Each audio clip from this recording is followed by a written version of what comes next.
En fait, mon meilleur ami et mon plus grand coach, c'était mon avocat. J'étais au tribunal, j'avais un problème avec quelqu'un, il était viré par fax. On vend la société à Jeep et le président m'avait dit « Ah non, mais tu resteras avec moi ». Là, je raconte des trucs que je n'ai jamais racontés. Et je dis, en 2004, on va aider nos clients à consommer moins. Aujourd'hui, je reçois Myriam Maestroni, véritable pionnière du mouvement de transition énergétique en France. C'est clairement l'invitée avec le parcours le plus impressionnant que j'ai reçu sur la chaîne jusqu'à présent. Elle a été directrice à seulement 24 ans d'une société de distribution pétrolière en Espagne, directrice pendant presque 10 ans de Primagaz France. Elle a fondé Économie d'énergie, une start-up spécialisée dans l'accompagnement de projets d'efficacité énergétique qu'elle revendra au groupe La Poste en 2020. Aujourd'hui, elle est fondatrice de E5T et de Disco dont elle nous parle plus en profondeur dans le podcast, et elle est aussi au board de plusieurs sociétés pour transmettre son expérience. Bref, vous l'avez compris, préparez-vous bien parce que ce podcast va être chargé en expérience, en conseils et surtout en anecdotes. Encore une fois, grand merci à Myriam pour le temps qu'elle nous a accordé et pour sa confiance. N'oubliez pas de liker, commenter, vous abonner à la chaîne et partager la vidéo, c'est vraiment le meilleur moyen de soutenir la chaîne. Je vous laisse profiter de ce podcast, bon visionnage, c'est parti. Myriam Maestroni, comment ça va ? Très bien Yannick, je suis très content d'être là avec toi. Merci beaucoup d'avoir accepté l'invitation. On est vraiment super heureux de te recevoir sur ce podcast. Je pense que ça va être très très intéressant. Il y a beaucoup de choses à parler. Avant de commencer, si tu veux te présenter, même s'il y a beaucoup de personnes dans les énergies qui te connaissent déjà, et surtout ça m'intéresse de voir un peu comment tu fais pour te présenter rapidement avec tout ce que tu fais déjà actuellement. Je m'appelle Myriam Maestroni, voilà, donc je suis une passionnée du monde de l'énergie. J'ai démarré dans le pétrole. Je sais qu'aujourd'hui c'est un peu politiquement incorrect, mais voilà, à l'époque on me disait 20e siècle du pétrole, 21e siècle celui du gaz. J'ai continué dans le gaz puisque j'ai, parmi mes différentes activités, dirigé Primagaz en France, avant, grâce à Dieu, de découvrir qu'on avait un problème, de devenir un entrepreneur avec Économie d'énergie qui a été un gros scale-up, comme on dit en bon français. Donc, et ça m'a éclaté comme expérience. Et en même temps, aujourd'hui, à la tête de la fondation E5T, E5T, 5E comme énergie au pluriel, bien sûr, efficacité énergétique, environnement, économie et territoire. Voilà, ça résume bien un parcours de vie avec au moins 3 saisons. Il faut bien ça. Bien sûr. Donc aujourd'hui, tu es présidente de E5T, présidente aussi de Disco. On va en parler aussi à la fin. J'imagine que tout ça ne s'est pas fait du jour au lendemain. On va reprendre le début. Donc comment ça a commencé ? De ce que j'ai compris, c'est directement parcours professionnel. On commence directeur général d'une boîte pétrolière en Espagne. C'est ça. À 24 ans, je me suis retrouvée avec un retard sous les yeux, puisqu'à l'époque, évidemment, on n'avait pas Internet. Et donc, je suivais le cours du pétrole, le cours du dollar. Bon, ça n'a pas beaucoup changé. À construire un terminal d'importation sur le port de Barcelone, puisque l'Espagne venait de rejoindre ce qu'on appelait la communauté européenne à ce moment-là, et avait décidé de démanteler ses monopoles, puisque à peu près toutes les activités étaient sous monopole en Espagne, où il y avait eu un dictateur, le général Franco. Et nous, j'ai rencontré le président de DINEF, qui était un indépendant pétrolier dans le sud de la France. J'ai commencé pendant 6 mois, chargée de mission. Au bout de 6 mois, il m'a dit « Myriam, voilà, vous prenez la direction de DINEF Espagne ». Et moi, je dis, oh, mais j'ai peur. Et il me répond, bah, écoutez, si vous n'aviez pas peur, vous seriez inconsciente.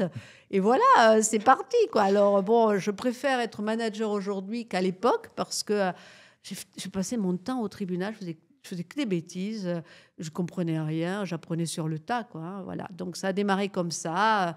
Et c'était une expérience incroyable. J'ai découvert le monde du pétrole. Je ne l'ai jamais complètement quitté, parce qu'on s'aperçoit que l'énergie est vraiment au cœur de la société moderne. Et pour moi, j'œuvrais au bien du monde à cette époque-là, dans les années 90. J'ai aidé à apporter des bateaux entiers, à les décharger, à livrer des clients et à développer un réseau de transporteurs, de fuel domestique, de stations-service. Voilà, c'était un grand bonheur pour moi de faire cette époque de ma vie. Mais alors, comment... À 24 ans, on se retrouve directrice générale d'un groupe pétrolier. La pression, elle est quand même énorme. Comment est-ce qu'on gère ça ? Et comment est-ce qu'on accepte déjà aussi ? En fait, j'ai jamais tranché quand je me pose la question, est-ce que c'était bien ou pas bien? Parce qu'on est un peu voilà, jeté dans la piscine et puis on doit se débrouiller, quoi. On doit se sortir d'affaires. C'est beaucoup de travail. Je travaillais vraiment énormément. Je pense que je devais faire 2 fois 35 heures, vraiment au OK. sens propre du terme, par semaine. Et en fait, on découvre ce qu'est la courbe d'expérience. Moi, je viens des Pyrénées et chaque fois, je pensais, quand j'ai appris à skier, c'était horrible. De montagne, il y avait des vêtements, on avait les fesses mouillées, on tombait. Et il faut passer par vraiment beaucoup, beaucoup de galères pour un jour se mettre les skis. Et on skie 2 heures, on a le soleil, c'est fantastique. Mais il y a la courbe d'expérience. Et donc, à l'époque, arrivait un bateau, je devais calculer le prix, changer les dollars en pesetas. En plus, Ouais, c'était c'est pas des facile. pesetas à l'époque. Et je pleurais, ça prenait une semaine. Et puis, au bout d'un certain temps, ben voilà, quoi, je le faisais en 5 minutes, ça me faisait rigoler. On apprend, quoi, on apprend. Et plus on apprend, plus finalement, ce qu'on a à apprendre devient marginal. Et je pense que c'est une philosophie de vie. Euh, Moi, malheureusement, mais à toute chose, malheur est bon. J'ai perdu mon petit frère quand j'étais enfant. OK. Et donc, parfois, j'appelais ma maman. Je disais, ah, c'est l'horreur, comment je vais faire? Je dois calculer le prix d'un bateau où j'ai telle et telle emmerde. Parce qu'évidemment, on a 2000 emmerdes par jour quand on a ce genre de poste et dans ce secteur-là. Puis j'étais évidemment la seule femme, hein, du secteur. Et elle me répondait, tu sais, à ton âge, j'accompagnais ton petit frère dans les hôpitaux. Et ça m'a toujours donné une distance très importante. Donc, ça m'a beaucoup fait réfléchir parce que je pense que quelque part, on devient ce que nous sommes aussi avec des épreuves, même si elles sont très dures à vivre. Nietzsche disait, voilà, tout ce qui ne nous tue pas nous rend plus forts. Et je crois que c'est comme ça. Donc, voilà, Bien c'est sûr, ouais, bien sûr, bien sûr. l'aventure d'une vie. Bien sûr, bah, je suis vraiment d'accord justement que c'est les erreurs, les épreuves qui nous permettent d'avancer. Et donc j'imagine qu'à 24 ans, quand on commence comme ça, directrice générale, on fait énormément d'erreurs. Enfin, j'imagine qu'il y a eu beaucoup Plein de de... conneries, plein. Et alors, Plein. c'est quoi les conneries qu'on fait Ben, en quand... fait, mon meilleur ami et mon plus grand coach, c'était mon avocat, quoi. Toutes les semaines, j'étais au tribunal. Je sais pas, moi, j'avais un problème avec quelqu'un, il était viré par fax, il comprenait pas ce qui lui arrivait, mais moi, je savais même pas comment on gérait ça. Et puis on me dit, mais Myriam, on peut pas faire comme ça en Espagne, par exemple. J'ai tellement d'anecdotes, mais à 11 heures du matin, je les voyais tous s'escaper. Je disais, mais ils vont où là? Bah, c'est la pause café. Je dis, mais attendez, ça va pas, non? On va acheter une cafetière. Puis après, on me dit, mais attends, mais c'est légal la pause. Mais moi, entre-temps, j'avais acheté une cafetière. Et puis hop, j'avais fait Ouais. sauter la pause almuerzo, comme au desayuno, comme ils appellent là-bas. Voilà, on ne sait pas, on travaille, on n'est pas très attentif aux autres finalement parce que l'objectif compte. Et finalement, pour manager, et je pense que le leadership fait partie intégrante du management, c'est avoir vécu toutes ces situations. Honnêtement, je dois dire rétrospectivement, je préfère aujourd'hui, si je devais travailler pour moi, je préférerais le faire aujourd'hui qu'à l'époque où j'avais 25 ans. Ouais. Et on laisse des gens, et je demande pardon, probablement sur le tapis parce qu'on ne fait pas bien, parce qu'on ne comprend pas ce qu'est notre humanité et l'importance et la valeur qu'a chaque personne. Mais c'est comme ça. On fait le mieux qu'on peut au moment où on fait les choses. Tout comme quand j'étais dans le pétrole, je pensais faire le mieux et Ouais. œuvrer au bien du monde. L'important, c'est de ne pas rester, c'est de progresser.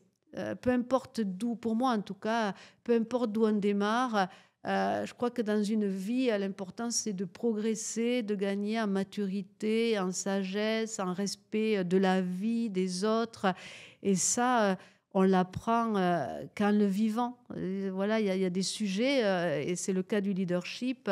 Je sais pas, moi, c'est comme si on me dit apprendre à nager. Je parlais de ski, mais on va pas lire une encyclopédie complète Non, sur le fait de comment apprendre à nager. il À un faut se moment, on met lancer. son maillot de bain, on plonge et puis on essaye de traverser la piscine et puis un jour on nage. Eh ben, c'est comme ça. Il faut Ok. accepter nos limites d'humain et puis quand on fait un flashback sur sa vie, accepter ce qu'on a fait de bien et de moins bien, parce que c'est juste la vie. Et à nouveau, pardon peut-être à tous les gens que j'ai pu blesser.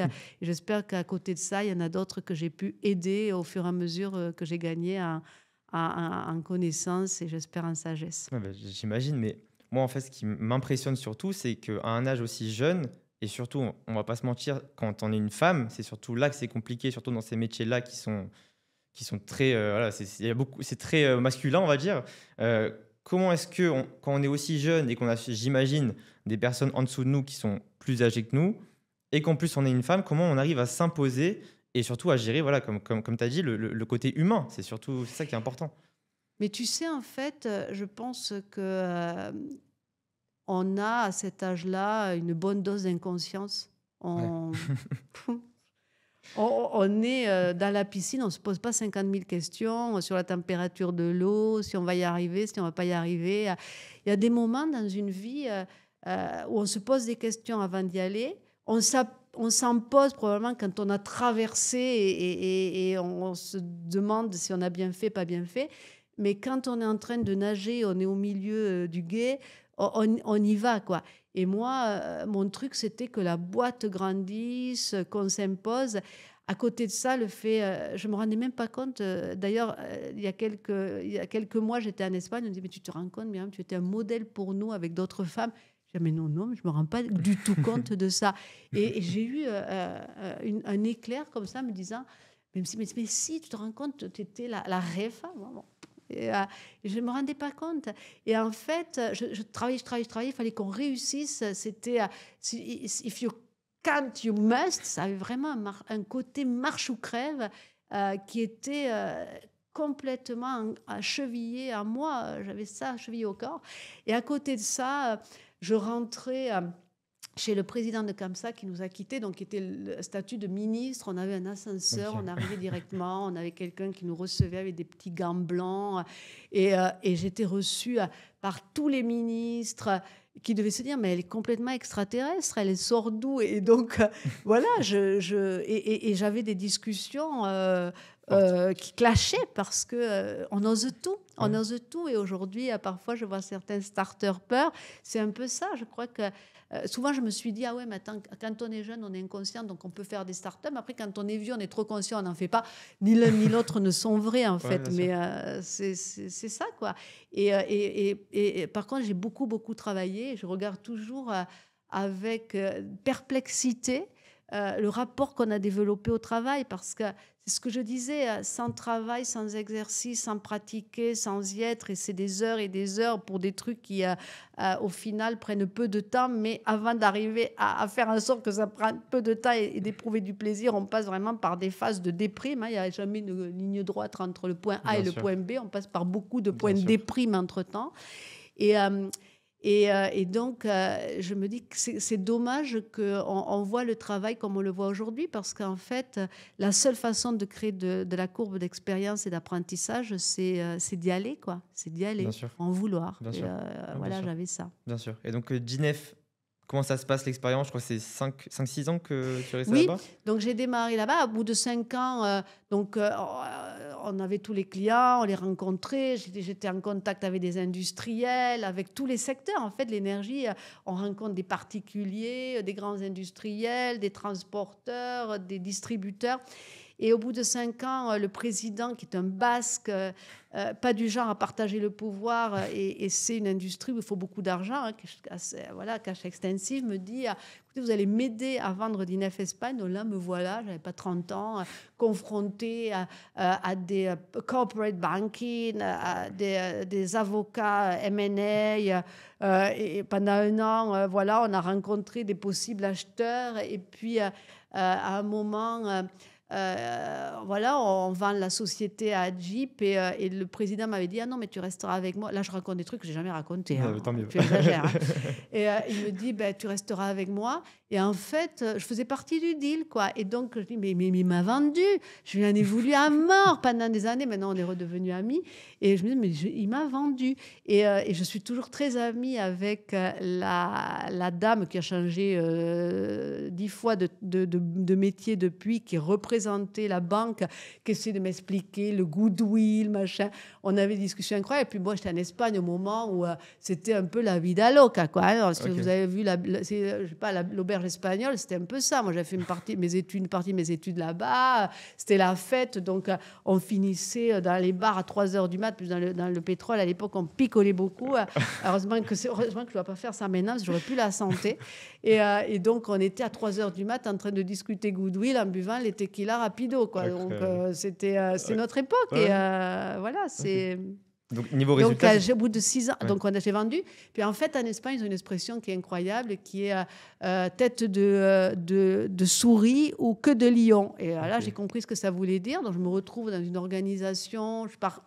On m'a envoyé en Italie. J'ai dû blablater l'italien, que je parle mal malgré mon nom ou pas, pour apprendre le raffinage, tout ça. Bon, c'était une année fantastique aussi. Mais au bout d'un an, je me disais, non, moi... Et là, arrive Primagaz et ils me disent... Écoutez, on veut depuis longtemps créer Primagaz en Espagne, mais on n'y arrive pas. Normalement, on rachète des sociétés, là, c'est impossible.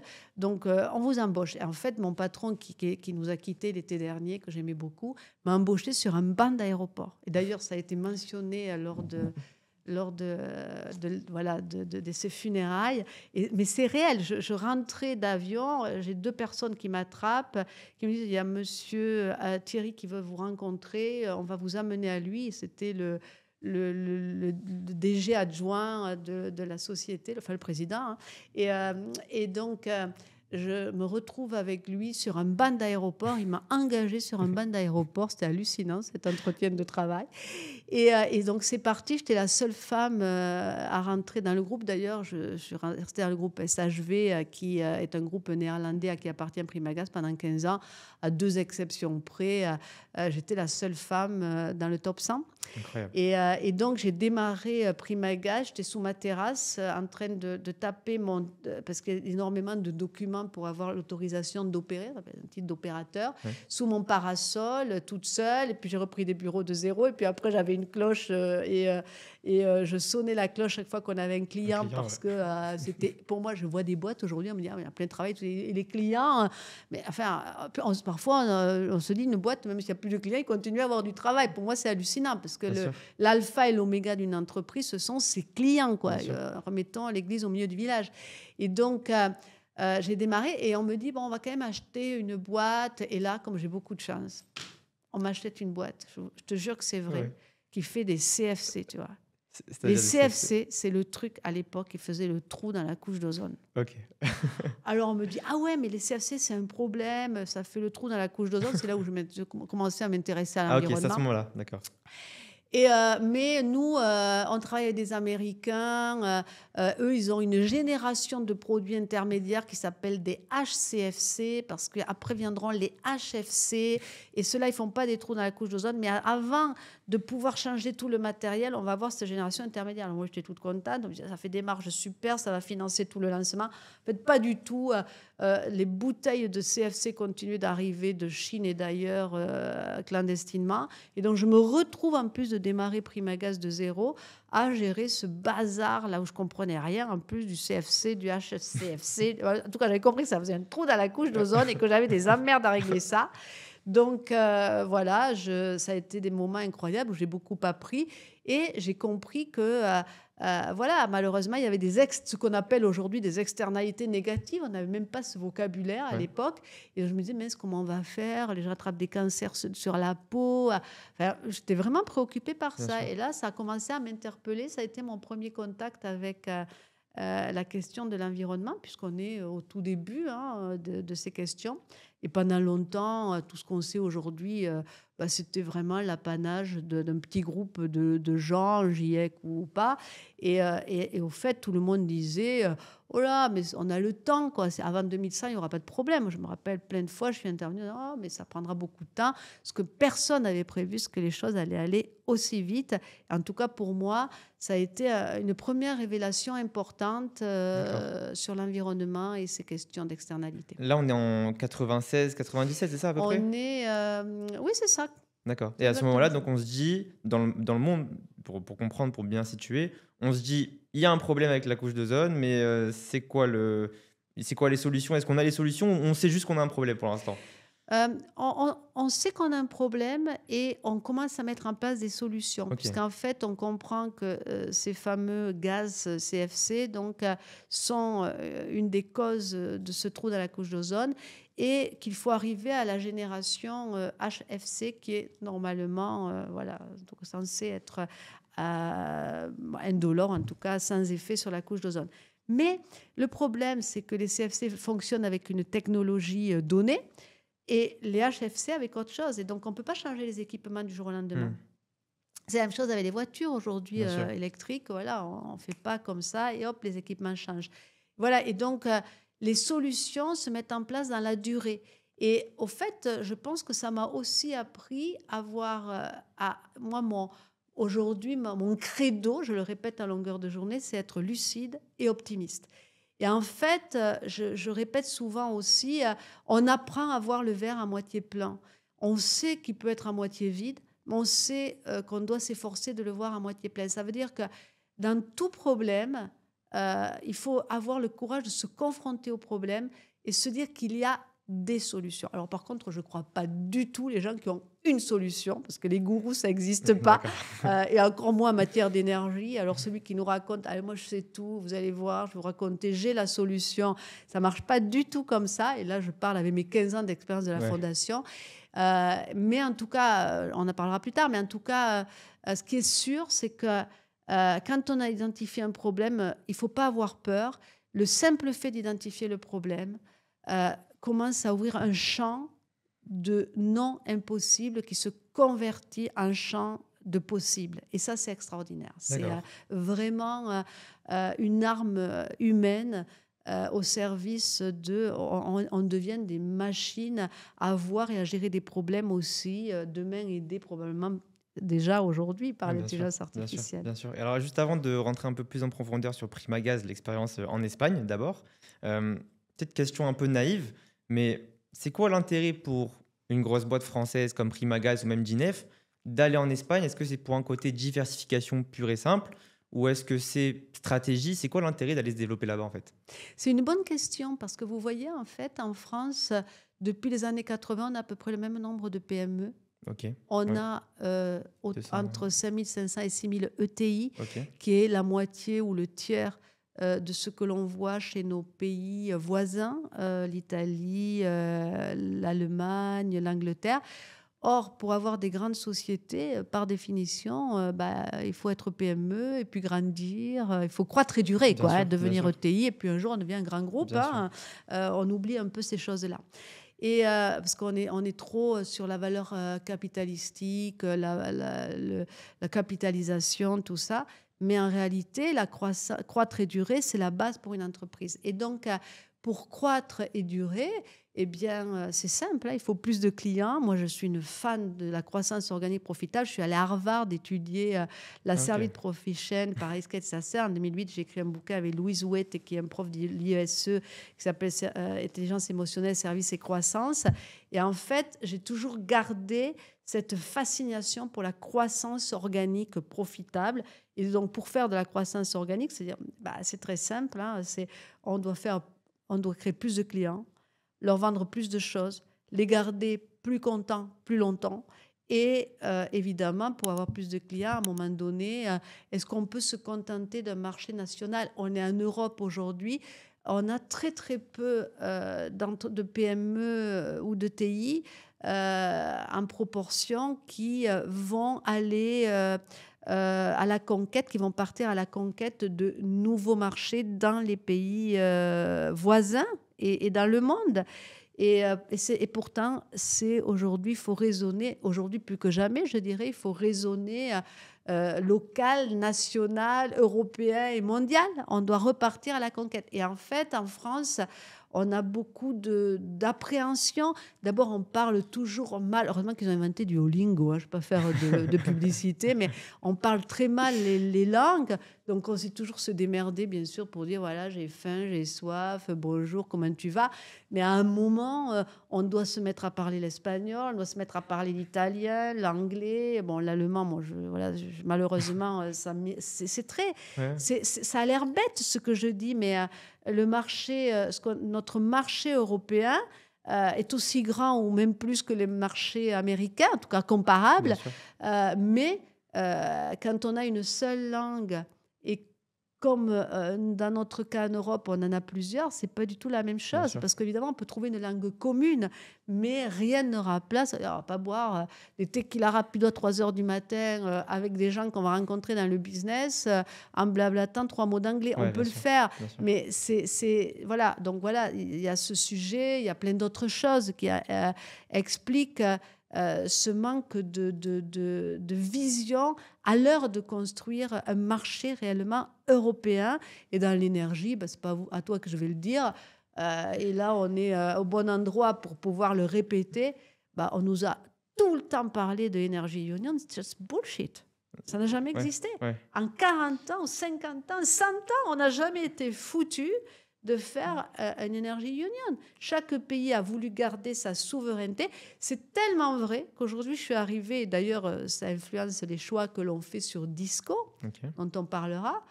Je pense qu'on aura plus de facilité à faire un Energy Efficiency Union, donc un marché de l'efficacité énergétique européen, plutôt qu'un marché européen de l'énergie. A fortiori en France, où on a des idées très, très arrêtées et pas très dans l'air du temps sur nos mix énergétiques. Bien sûr. Et donc, tu as parlé de conquête internationale pour les boîtes.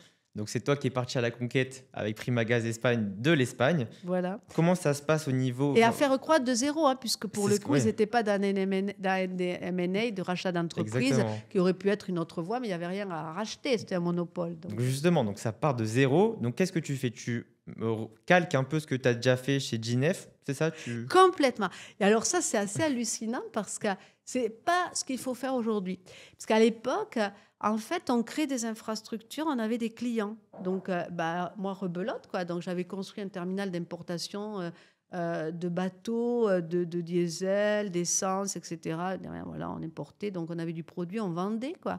Donc là, hop, rebelote, je construis un terminal d'importation de produits de butane et de propane, donc le gaz. Et puis, quand on a du produit, on vend. Parce qu'il y a 40 ans, c'était comme ça. Ouais. Aujourd'hui, c'est fini. Aujourd'hui, je regarde parfois avec perplexité les stratégies de réindustrialisation parce qu'aujourd'hui, il faut des infrastructures et il faut des off-takers, il faut des clients. Et on peut avoir des infrastructures qui sont à la pointe de la modernité en énergie renouvelable. Si elle est en concurrence avec une autre énergie renouvelable ou avec une énergie traditionnelle, on va avoir des infrastructures qui pourtant servent à produire de l'énergie renouvelable, mais on n'aura pas de clients. Bien sûr. Et on gardera les vieilles habitudes. Donc, on est vraiment obligé de repenser le monde qui est devenu plus complexe. Et c'est un des sujets aujourd'hui en matière d'industrialisation, de réindustrialisation en France. On ne peut pas se dire que l'offre suffit. On doit absolument conjuguer offre et demande. Et là, on a un gros sujet. Je crois qu'on n'a pas encore updaté le logiciel d'il y a 40 ans. Donc, du coup, on fabrique des grandes infrastructures d'offres, mais il faut réveiller la demande. Bien sûr. Et donc je construis mon terminal et je recommence. Donc là, mon premier client, c'était toute une aventure parce qu'à l'époque, les gens utilisaient des bouteilles de butane Franco avait décidé de donner le butane pas cher aux Espagnols. C'est toujours le cas. La bouteille valait 14 ou 15 euros. Aujourd'hui, je ne sais pas, peut-être 18 euros. C'est toujours très peu cher. Ouais. Parce qu'évidemment, ils n'avaient pas les moyens d'investir dans des grands réseaux de gaz naturel.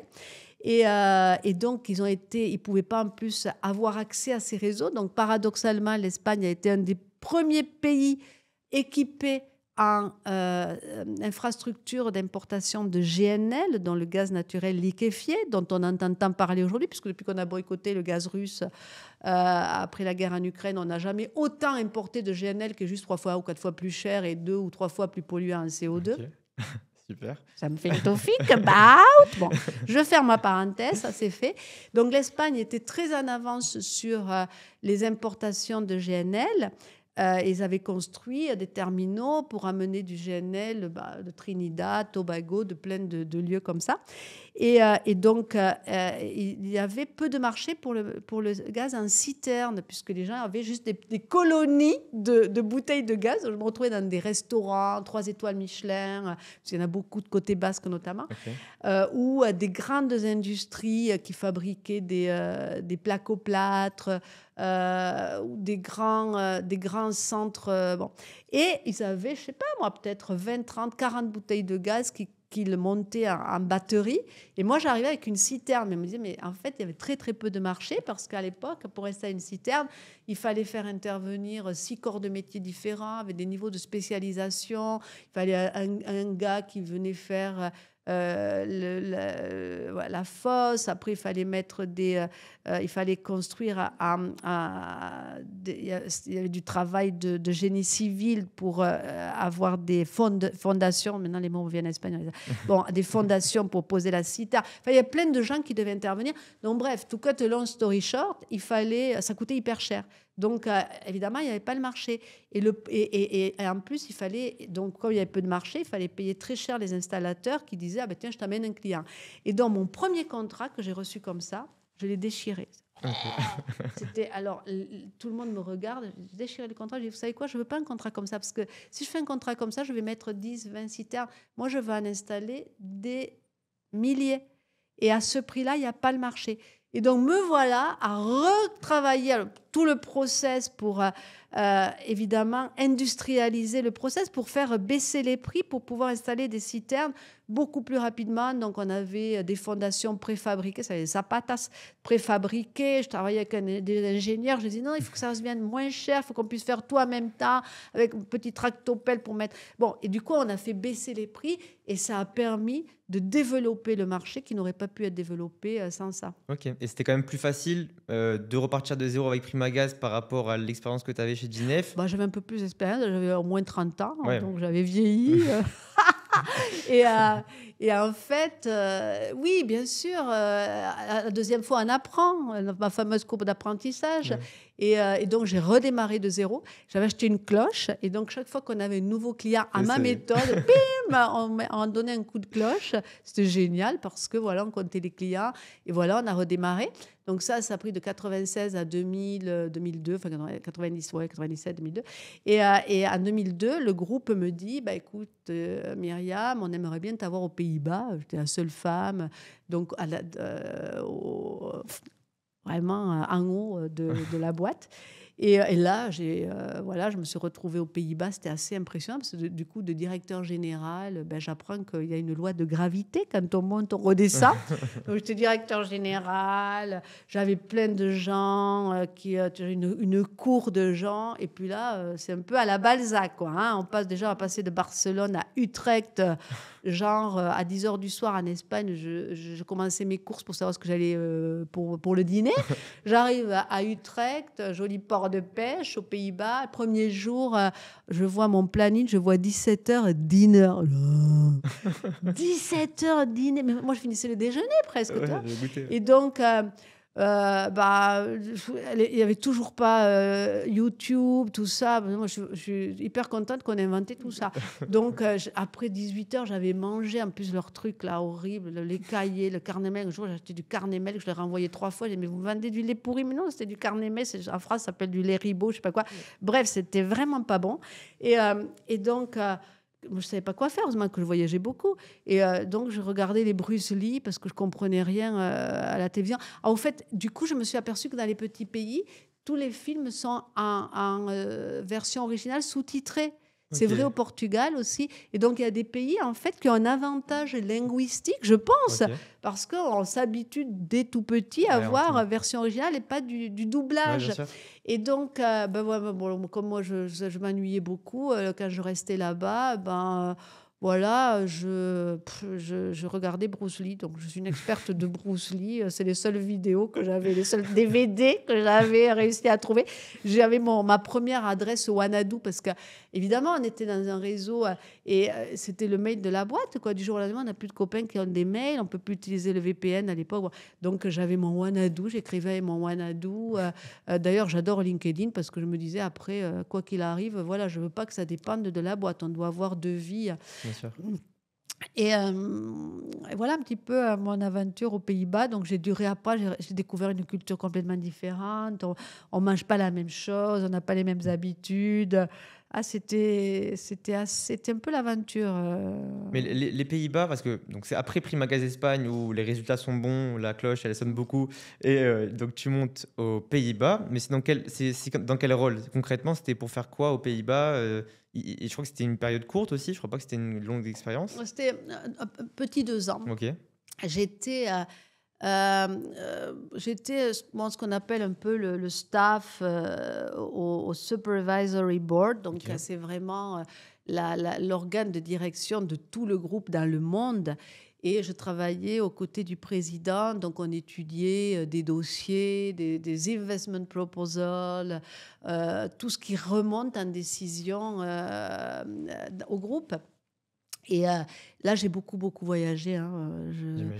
Je suis allée dans plein de pays que j'ai vu énormément changer. Des pays peut-être où je ne remettrai plus les pieds. Je suis au Venezuela, au Pakistan, on m'a habillée de pied en cap avec des pashminas.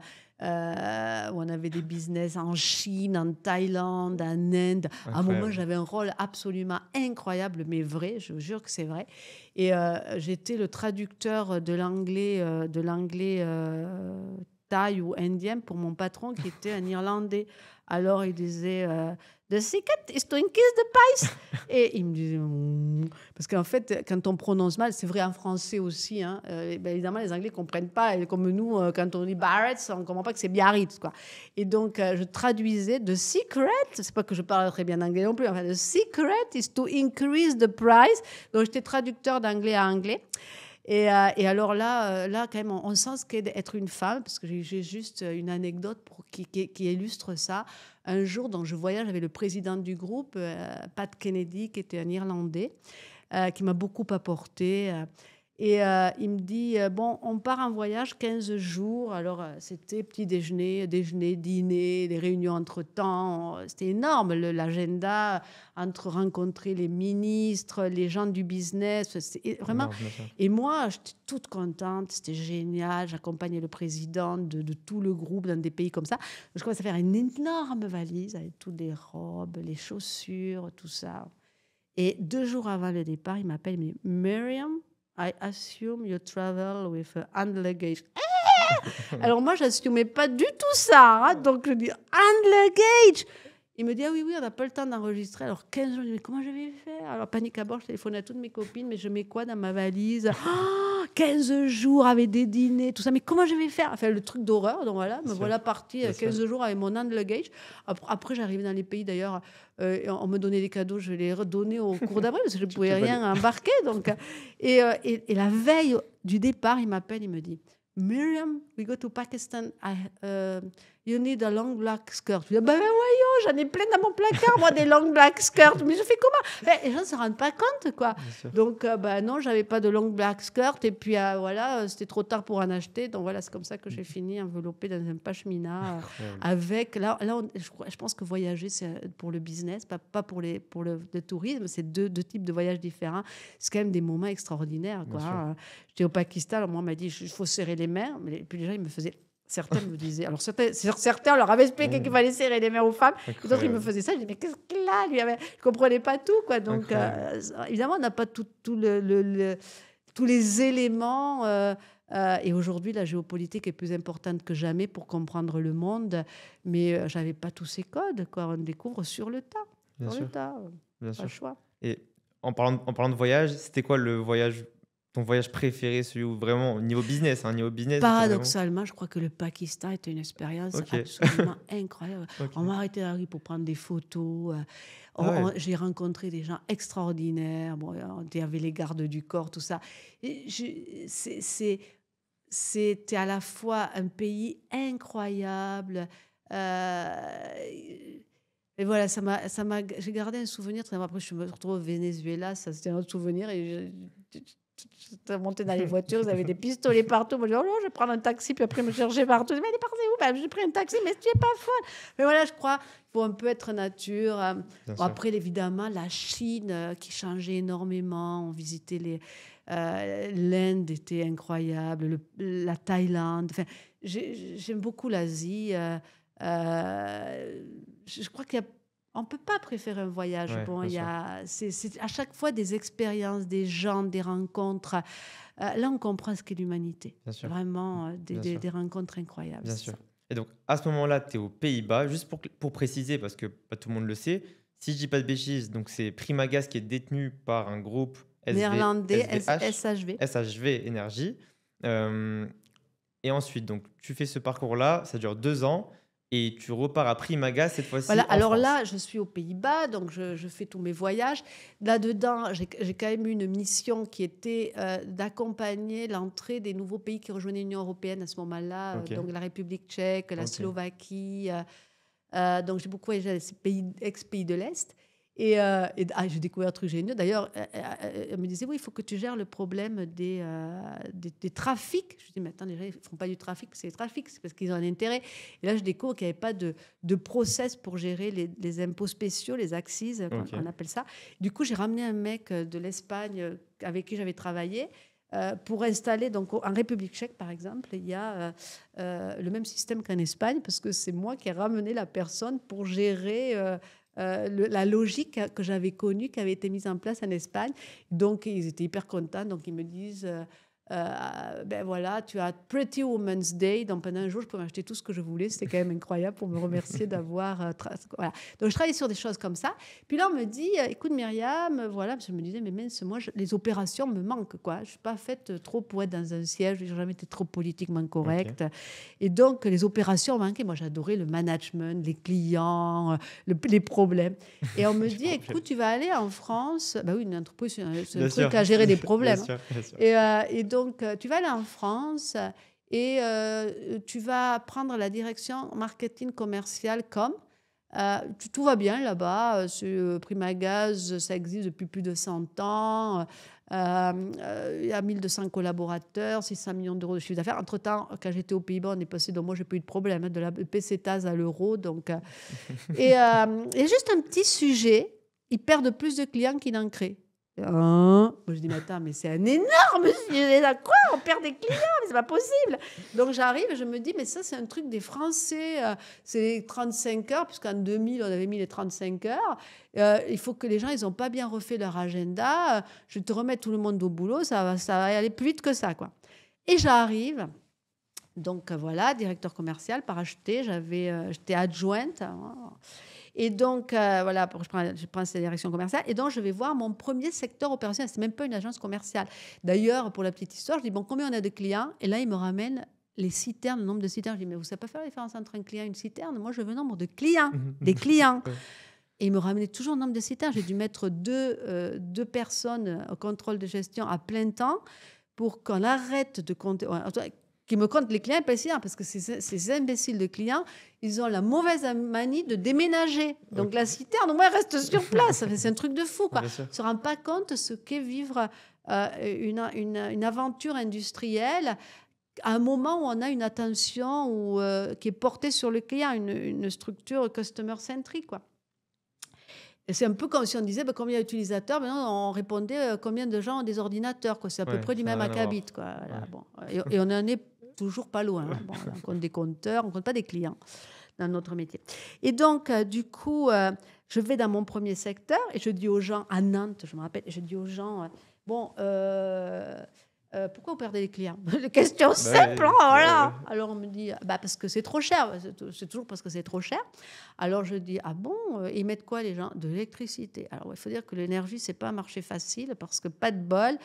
Les produits pétroliers se vendent en litres, le gaz en mètres cubes, le GPL en tonnes, l'électricité en kilowattheure. Mais il y a un moyen de ramener tout ça au kilowattheure. Et tu me crois si tu veux. Quand je regardais le prix de l'électricité par rapport à mon GPL, c'était 2,5 fois plus cher. Je dis, mais c'est pas possible, je suis tombée chez les débiles, quoi. Il n'y a pas de bol, je suis tombée dans l'agence des débiles. Bon. D'ailleurs, suite à ça, pour la petite histoire, j'ai pris un ingénieur. Je lui dis, bon, toi, là, tu vas aller au marketing. Et le mec, il me regarde. Je fais une parenthèse, c'est vachement intéressant. Et il me regarde, il me dit, mais madame, mais moi, je suis bon. Je lui dis, ben ouais, t'es bon. Ben oui, vous êtes bon, mais attendez, vous croyez que je vais nommer une bille? Parce que, alors, vraiment, être ingénieur, être nommé au marketing, Ouais, pour lui, c'était retourner à la circulation. Quoi. Bon. Bref, je ferme ma parenthèse pour vous dire. Et donc, du coup, je dis, bon, je vais partir dans ma deuxième secteur opérationnel, toujours pas agence, parce on comptait des citernes et des tonnes distribuées. Et là, je dis, bon, alors ici, vous faites quoi? Comment ça se passe avec les clients? Ben, on a plein de boulot, on a un tas là, de papier comme ça. Et c'est quoi ça? Ben, c'est les gens qui résilient leur contrat. Je dis, non, mais attendez, et le RP, machin, c'est vachement compliqué. Je dis, ah ouais, d'accord. Et vous appelez des clients contents parfois? Ah non, surtout pas, parce que sinon, ils vont résilier. Je me dis, mais j'ai vraiment pas de bol. Après, les débiles, les dépressifs. En fait, j'ai fait tout le tour de France. Il y avait 40 secteurs opérationnels. Je me rappelle comme si c'était hier. Partout la même histoire. Partout. Et au bout d'un moment, on dit, mais attends, les gens, ils ne peuvent pas être tous bêtes et dépressifs en même temps. Il y a un truc qui se passe là, quoi. Et je comprends qu'en fait, on est dans une rupture et que nous, on parlait un langage d'industriel, de ISO, de qualité, de process, de réglementation. D'ailleurs, j'avais des délégués citernes et des délégués bouteilles. Et je vais taire le nom, mais c'est une très grosse boîte de consulting qui m'avait fait cette super organisation. Délégués citernes, délégués bouteilles. Quand vous avez un mec sur sa carte de visite, il y a son nom et délégué citerne, ben, le mec, il raconte des histoires de citerne. Donc, il arrivait chez le client, il lui expliquait qu'il savait tout sur la réglementation, qui, effectivement, vous la pesez physiquement, c'était presque 5 kilos de réglementation. Donc, ça posait son gars. Et je leur dis, écoutez, maintenant, tout ce que vous avez appris par le passé, j'ai dû répéter cette phrase des milliers de fois, c'est devenu condition nécessaire, pas suffisante. C'est juste heartbreaker. C'est un crève-cœur énorme parce que, en fait, c'est une compétence, une expertise très pointue pour l'industrie, mais qui ne suffit pas à faire des marchés. C'est exactement ce que j'expliquais tout à l'heure. Ce n'est pas parce qu'on a un savoir-faire qu'on crée des marchés. Et ça, c'est un peu le drame que vit notre pays aujourd'hui. Et donc, je dis, à partir de maintenant, vous allez devenir des conseillers énergie. À l'époque, c'est tellement innovant que je voulais même le faire, le patenter, quoi, le breveter. Je voulais conserver le nom, quoi, conseiller énergie. Et donc, vous êtes des conseillers énergie. Et je dis, en 2004, on va aider nos clients à consommer moins. Et là, mais c'est juste... parce qu'aujourd'hui, paraît d'une banalité à mourir. Mais à l'époque, je suis la seule femme au COMEX. D'une boîte qui, depuis plus de 100 ans, a pour business model, plus je vends, plus je gagne de l'argent. Et moi, j'arrive, directeur commercial, et j'explique à mes mecs qu'on va aider nos clients à dépenser moins. C'est juste hyper compliqué. Bien sûr, bien sûr. Et donc, en fait, pourquoi je suis arrivée à ça? Parce que là, je me rends vraiment compte, à l'époque, Séguéla avait écrit un bouquin, il disait... N'aide pas ma mère que je suis dans la publicité. Je sais parce que je suis tombée dessus quand j'ai fait mes oraux de prépa. Et n'aide pas ma mère que je travaille dans la publicité. Elle croit que je suis pianiste dans un bordel. Oui. Et moi, je me disais, dites pas à ma mère, ne dites à personne que je suis dans le pétrole, alors que j'étais hyper fière de travailler dans l'énergie, dans le pétrole. Le 20e siècle du pétrole, le 21e siècle du gaz. Donc moi, ma carrière était toute tracée. Et on me formait comme ça. Et là, je me disais, mais je vais raser les murs. Moi, je ne vais pas dire aux gens que je suis dans le pétrole, quoi. Là, ils commencent à entendre parler du CO2. On est en 2004, vous voyez. 2005 a été un tipping point, un point d'inflexion avec une vérité qui dérange, avec Al Gore. Donc, on commence à entendre vraiment parler de ces sujets. Et donc, je ne me sentais pas bien. Et moi, je pense qu'il faut être aligné. Je pense qu'on ne peut pas vivre une vie A et penser vivre une vie B. Soit on est content et on se résout à vivre une vie A. Mais si on a envie d'une vie B, il faut mettre en place toutes les stratégies pour changer de vie. Et donc, je crois qu'on reste très malheureux à pas vivre dans cet alignement. En même temps, je me dis, mais mince, si je pars, ils vont mettre quelqu'un d'autre et le problème n'aura pas changé. Comment je peux faire pour réconcilier ce dilemme qui existe toujours aujourd'hui, qui est le fait que personne ne veut contaminer la planète, polluer la planète, mais en même temps, personne d'entre nous n'est prêt à renoncer à son confort. Bien sûr.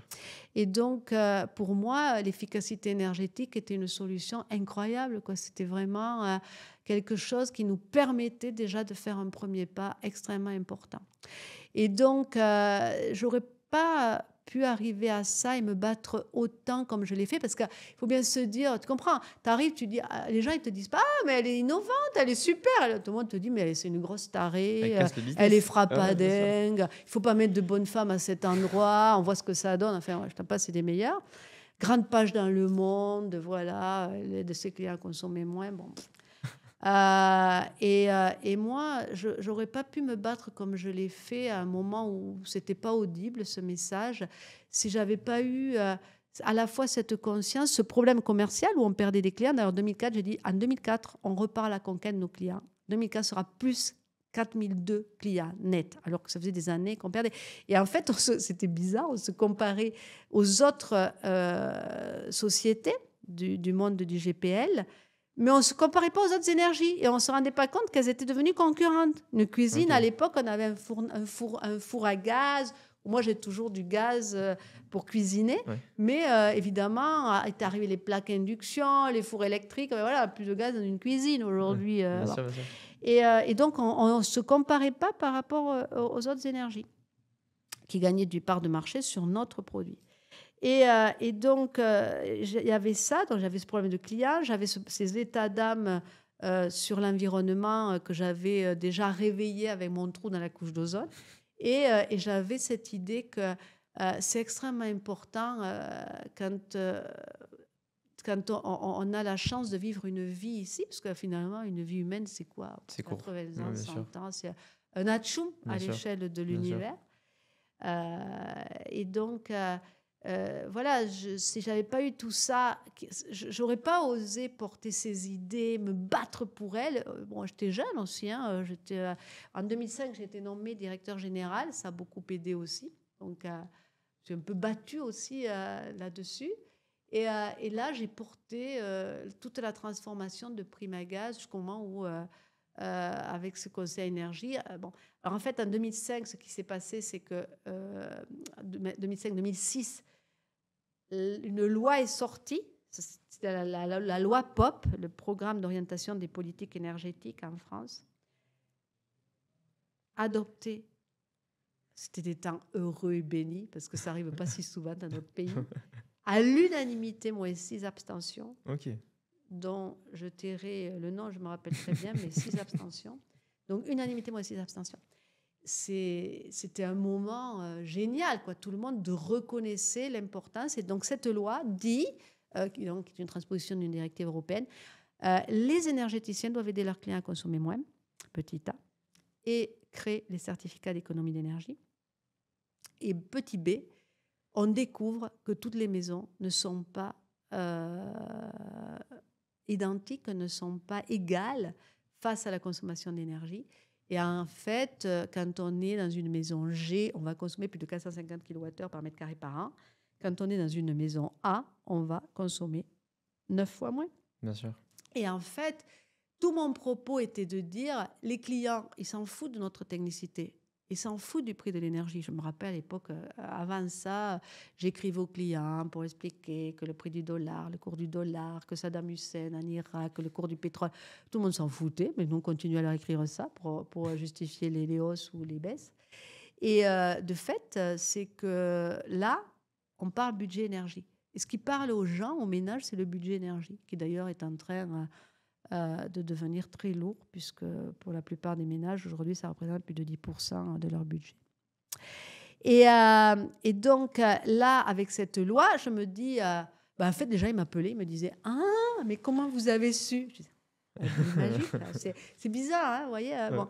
Alors, d'un côté, j'étais contente parce que je me disais « Bon, on ne peut pas avoir raison tout seul trop longtemps. » D'un autre côté, je me disais « Bon...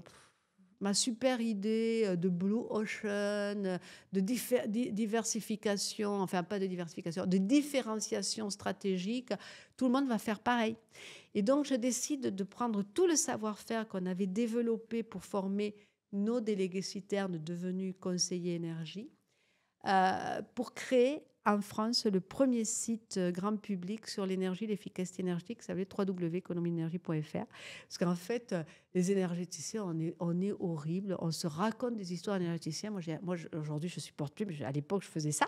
J'étais dans des conférences pendant 6 heures où on pouvait parler des problèmes, des raccordements, pour les voitures au GPL et les différences de spec entre la Belgique, la France, l'Angleterre. On peut passer des heures à parler de problématiques très importants, mais qui n'intéressent que nous, quoi. Voilà, c'est un entre-soi. Et donc, moi, là, je dis, je veux rendre ça compréhensible pour la plupart des gens. Et donc, dans économiedénergie.fr, j'ai pris une dessinatrice, j'ai créé la famille économie d'énergie. Et donc, je disais, c'est quoi une VMC? Et donc, on disait, voilà, la ventilation naturelle, on ouvre la fenêtre. La VMC, c'est la ventilation mécanique contrôlée. Voilà. Et on expliquait des choses compliquées de façon très simple. Pour démocratiser. Pour démocratiser. Et en fait, moi, j'ai compris à ce moment-là qu'il y avait 2 façons de voir l'énergie. La première, c'est celle qui pourrait s'apparenter au meilleur des mondes de l'énergie. C'est-à-dire qu'on a quelques happy-few qui savent. Alors en France, on a quelques vraiment happy-few parce qu'évidemment, on est un pays éminemment nucléaire. C'est très compliqué de faire nucléaire. C'est probablement une des façons les plus difficiles de produire de l'énergie. Et donc, le truc est tenu par quelques-uns. Moi, j'ai eu quelques conversations avec des gens. À la 3e question qui les mettait un peu mal à l'aise, répondez, mais vous êtes qui? Vous êtes qui, vous avez une double PhD dans l'atome? Non, voilà, out, vous êtes disqualifié. Ouais. Et donc, quelque part, les clients, c'est juste... D'ailleurs, à l'époque, c'était des utilisateurs, des usagers. Voilà, des usagers, c'était même pas des clients, c'était des usagers. Quelle chance ils ont. On leur amène de l'énergie, parce que c'était le paradigme à l'époque. C'était la sécurité, diversité d'approvisionnement. C'est revenu entre-temps, mais... Bref, quelque part, on a des clients juste pour payer les factures. Bien sûr. Puis, une deuxième vision, qui est la mienne, beaucoup plus démocratique. On dit effectivement, le nucléaire, c'est très compliqué, mais il y a plein d'autres façons de penser l'énergie. Déjà, l'efficacité énergétique, je dois redonner le pouvoir aux citoyens. Et ce n'est pas parce que j'ai besoin d'énergie que je suis totalement débile, je ne comprends rien, j'applique des choses. Donc, voilà, on commence à avoir un dialogue qui est assez marrant d'ailleurs, parce que évidemment, quand on parle d'efficacité énergétique, il ne faut pas mélanger l'efficacité énergétique, l'efficience énergétique, la sobriété énergétique, il ne faut pas tout mélanger. Et donc moi, voilà, quand j'ai commencé à parler d'économie d'énergie, j'ai un de mes filleuls, 20 ans, j'ai un contrat d'électricité renouvelable, et il vivait à la maison, il mettait la machine à laver à 10h du soir. Je dis, mais pourquoi, Adrien, tu mets la machine à laver à 10h du soir? Et il me disait, mais parce que c'est l'air creuse, là, ou je sais pas quoi, un truc voilà, qui faisait des heures creuses le soir. Okay. Je disais, mais attends, mais moi j'ai un contrat d'énergie renouvelable, solaire. Il faut mettre la machine à midi, en plus ça ne merdera pas les voisins. Donc en fait, on vit sur des logiciels qui n'ont pas été actualisés. Ouais. Et donc, c'est très compliqué d'amener les gens à comprendre. Voilà, et quand on a un raisonnement customer-centric, on prend en compte le client, eh bien, tout change. On a une autre phase, on a une autre vision, on développe une autre vision. Et en fait, c'est ce que j'ai fait avec ce site-là. Et en fait, ce que je ne savais pas, puisque ça, c'est en 2008, j'étais encore, j'étais directeur général de Primagaz, plongé dans plein d'emmerdements. J'ai eu un procès de la DGCCRF pendant 5 ans et demi avec tout le secteur qu'on a gagné. Mais bon, j'ai été interrogée 11h30 par un juge. Enfin, vraiment, c'était pas de repos tous les jours. Je vivais... j'ai eu beaucoup de choses. Parce qu'évidemment, quand on est DG d'une boîte comme ça... c'est toujours les trucs compliqués qui arrivent sur notre bureau. Donc, je vivais non-stop avec 2 téléphones branchés en permanence, de jour, de nuit, dans le stress de ce qui pourrait arriver. Et d'ailleurs, je pense, voilà, il faut rendre hommage à toutes les personnes qui font partie de tout ce que je qualifiais de connaissances nécessaires, mais plus suffisantes. Parce qu'en fait, c'est terrible ce que je vais dire, je sais, mais... c'est pas parce qu'on fait bien son boulot qu'on crée de la valeur. Par contre, si on ne le fait pas bien, on la détruit. Ouais. C'est dur Bien sûr, ouais, bien sûr, bien à sûr. accepter. Et donc, on va nous demander de faire bien ce que l'on fait, mais qui n'est pas visible. Si on ne le fait pas bien, on est mort. Et en même temps, de s'occuper vraiment de ce client. Et ça, c'est difficile parce Bien que sûr. il y a tellement de choses dans le monde de l'énergie. Ce sont des matières difficiles Bien à sûr. gérer, du gaz qui est liquide. C'est une matière qui est complexe, avec beaucoup d'enjeux de sécurité. Il faut être tout le temps, on est tout le temps au taquet pour éviter des accidents, etc. Et pourtant, ça, c'est pas ce que l'on achète. Ce que l'on achète, sûr. c'est la rapport au client. Bien sûr. Et donc, voilà, c'est pour ça que c'est si difficile de changer. Et donc, ce que je savais pas, c'est que ce site allait m'amener à ma nouvelle vie, à ma saison 2. À ma saison 2. Justement. Et là, ma saison 2, c'est de devenir un entrepreneur. Et à 43 ans, je dois dire merci à mon chef. C'est ce genre de chef où vraiment on se dit, mais qu'est-ce que j'ai fait pour mériter ça? Enfin, je pense que c'est d'arriver à personne qui m'écoute, mais Bien sûr. le type horrible, quoi. C'était... alors lui, c'était encore pire que tous les autres. Et déjà, j'ai quand même dû affronter beaucoup de gens qui m'ont J'imagine. dit mais attends, t'es tombé sur la tête, aider les clients à consommer moins. Blablabla. Alors lui, c'était ça, version 100. Enfin bref, Bien sûr. type horrible.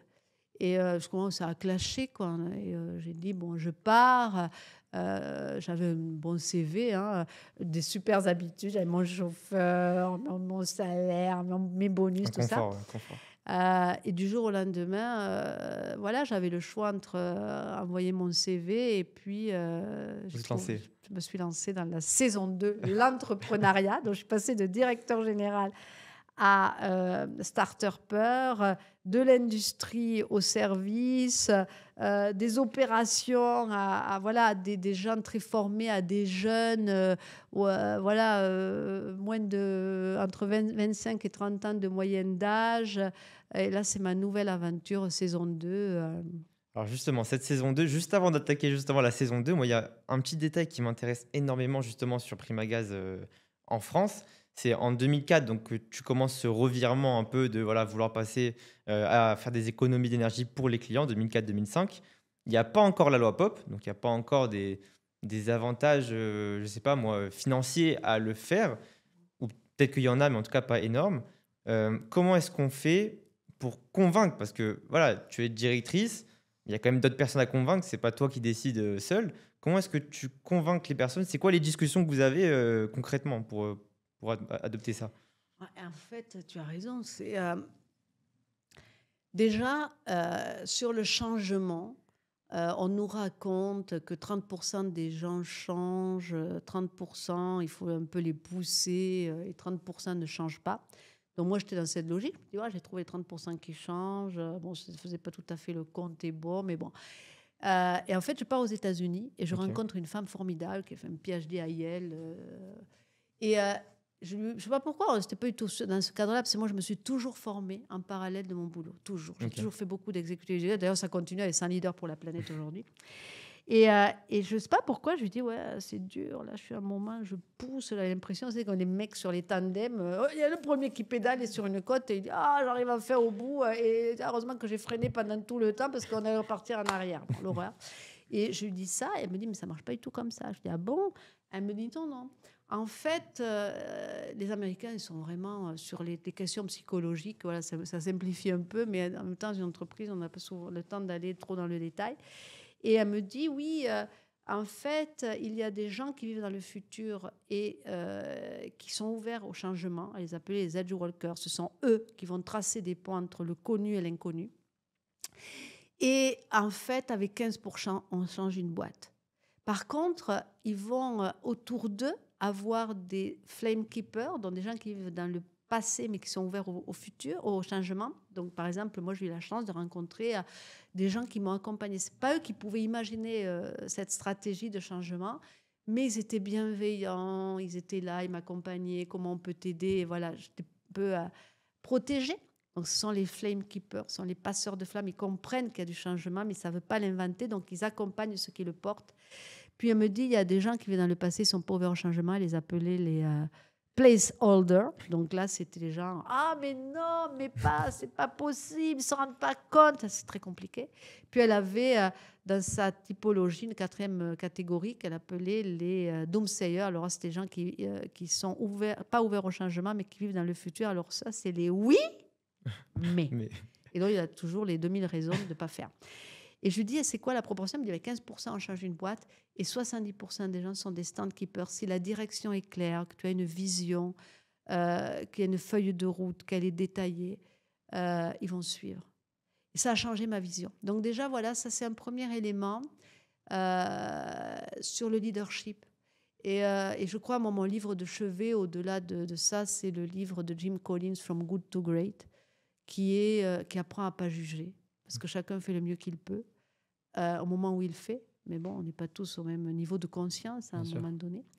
Et donc, il définit le leadership. Et il dit, il y a 5 niveaux de leadership. Le premier, c'est quand on dit bonjour, merci, au revoir. C'est-à-dire qu'on a des relations à peu près normales avec des gens, ce qui paraît basique. Mais malheureusement, ça n'est pas autant que ça parfois. Deuxième niveau, c'est quand on est reconnu à sa place. On se dit, qu'est-ce qu'il fout là ou qu'est-ce qu'elle fout là. Voilà, c'est la bonne personne à la bonne place. Troisième niveau, c'est la personne qui va aider à régler un problème. Je ne sors pas avec, voilà, tu me feras un rapport, tu m'expliqueras, tu vas faire un groupe de travail. Enfin, non, voilà, on sort avec des solutions, en tout cas avec de quoi régler son problème. Quatrième niveau, c'est le leadership. D'après Jim Collins, toujours, c'est formuler une vision, donner envie aux gens de la partager. Et le 5e niveau, extrêmement important, c'est l'humilité. Parce que moi, je me rends compte que j'ai passé toute ma vie dans le monde de l'énergie et je continue à aller à nos conférences chez E5T ou chez Saint Leader pour la blague. Je dis, mais je ne sais pas ça, je ne sais pas ça. On continue à apprendre tout le temps. Et donc, voilà, ça, c'est un premier sujet qui est être au clair dans sa vision, être consistant, la formuler, avoir cette feuille de route, donner de la confiance, de la sécurité, pas faire des grandes déclarations, pas suivi des faits, il faut construire la crédibilité. Voilà, c'est un message global adressé, parce qu'on oublie ces choses-là. Mais après, il y a toute une conduite du changement. Donc, j'ai déchiré symboliquement avec toutes les personnes les cartes de délégués citernes quand ils sont devenus conseillers énergie. J'ai fait des formations. On a fait des formations sur le conseil énergie, puisqu'évidemment, on s'arrêtait au compteur. On ne s'occupait pas de la façon dont les gens utilisaient l'énergie. Est-ce qu'ils prenaient des bains, des douches? Est-ce qu'ils étaient 4 dans la maison? Est-ce que c'était une maison isolée, pas isolée? Alors qu'évidemment, à maison équivalente, c'est plus de 30 ou 35% de différence dans les consommations. Et donc, j'ai changé les secteurs opérationnels dont je parlais tout à l'heure en agence commerciale. J'ai arrêté de compter les CR, j'ai toujours compté les CR, mais j'ai compté les clients.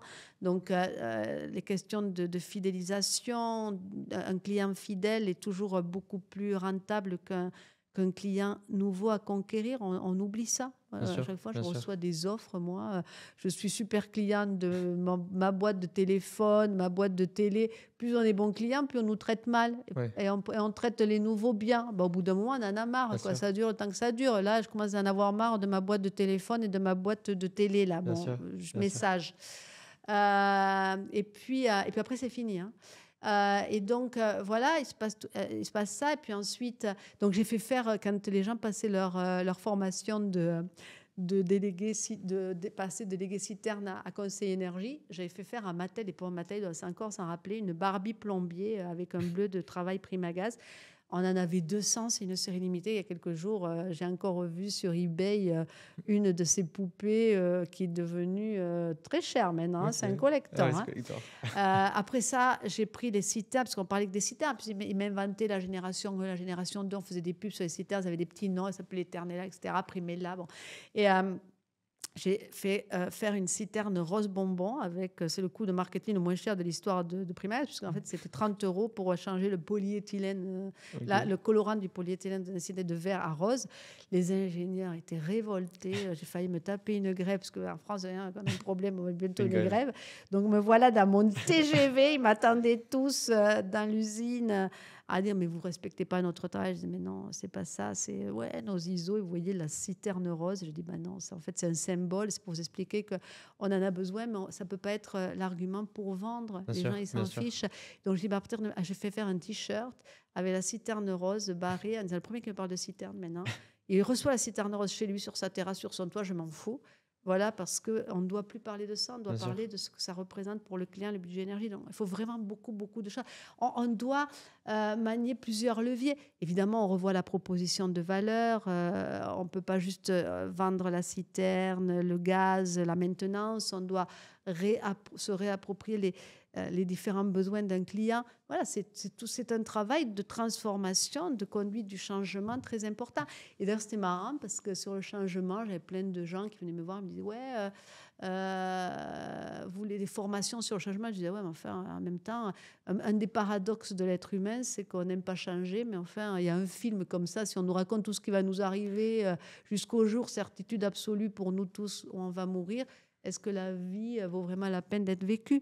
Et donc, je disais, mais non, moi, je veux des formations à l'étape d'après, Bien à sûr, bien comment sûr. mieux parler en public, comment mieux convaincre les clients, comment raconter des choses que les gens comprennent, qui sont évocatrices pour elles. Donc, Bien ça a sûr. été un combat de toute une vie. Bien sûr. Il y a eu des démissions de personnes qui ont dit non, moi, délégué citerne, je passe conseiller énergétique, j- j'ai envie de partir, ça m'intéresse pas.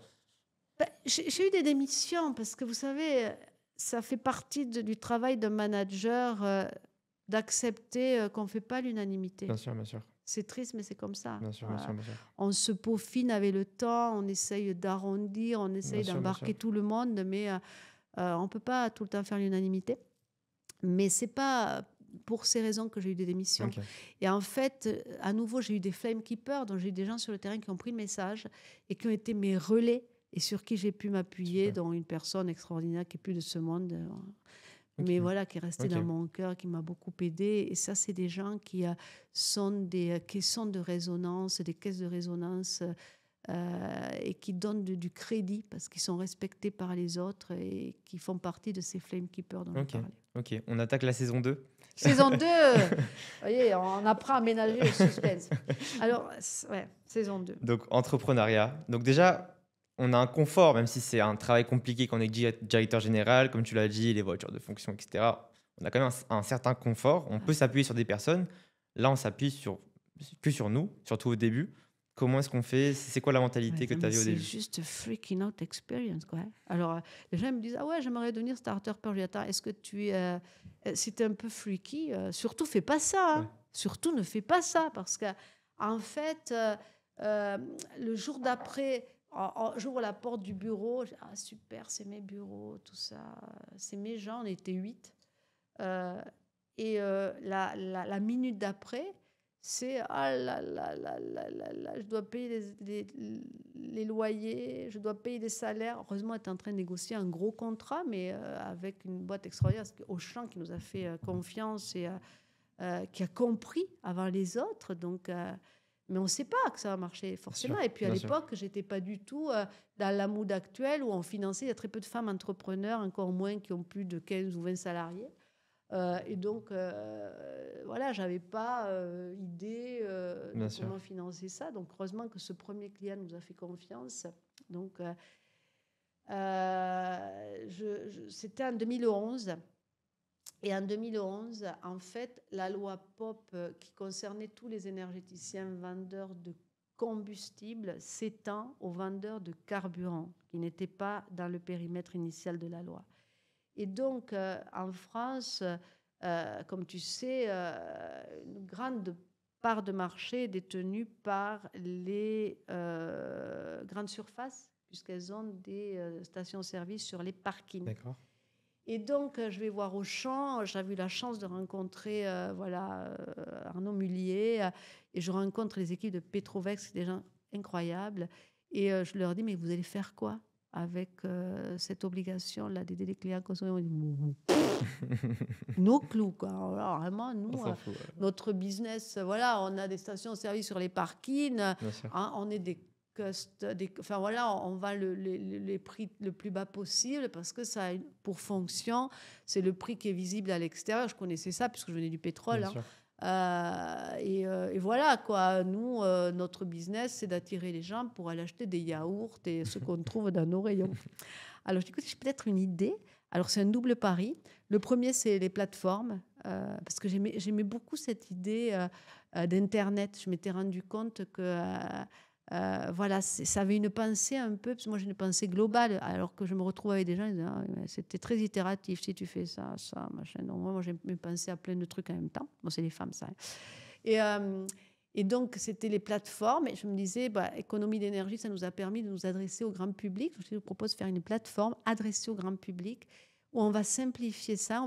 On va simplifier les C2E, tout ça. On va parler d'éco-primes. On a inventé ces termes, d'éco-primes, tout ça, pour ne pas faire compliqué. Et donc, la deuxième chose, c'est qu'on va devenir, j'avais commencé à travailler sur ça chez Primagaz, parce qu'à l'époque, les installateurs étaient nos prescripteurs. Et j'avais dit, on va devenir les prescripteurs, nos prescripteurs. Parce qu'en fait, dans ce marché de l'efficacité énergétique, en fait, il y a juste un marché naturel qui est ma chaudière casse, je la remplace, je crée des combles, donc j'ai un besoin additionnel.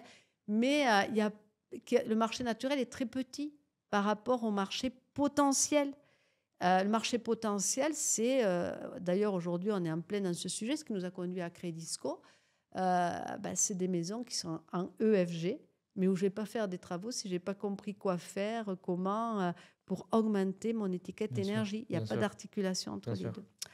Et donc, Auchan signe un contrat sur 3 ans. C'était un accompagnement fabuleux.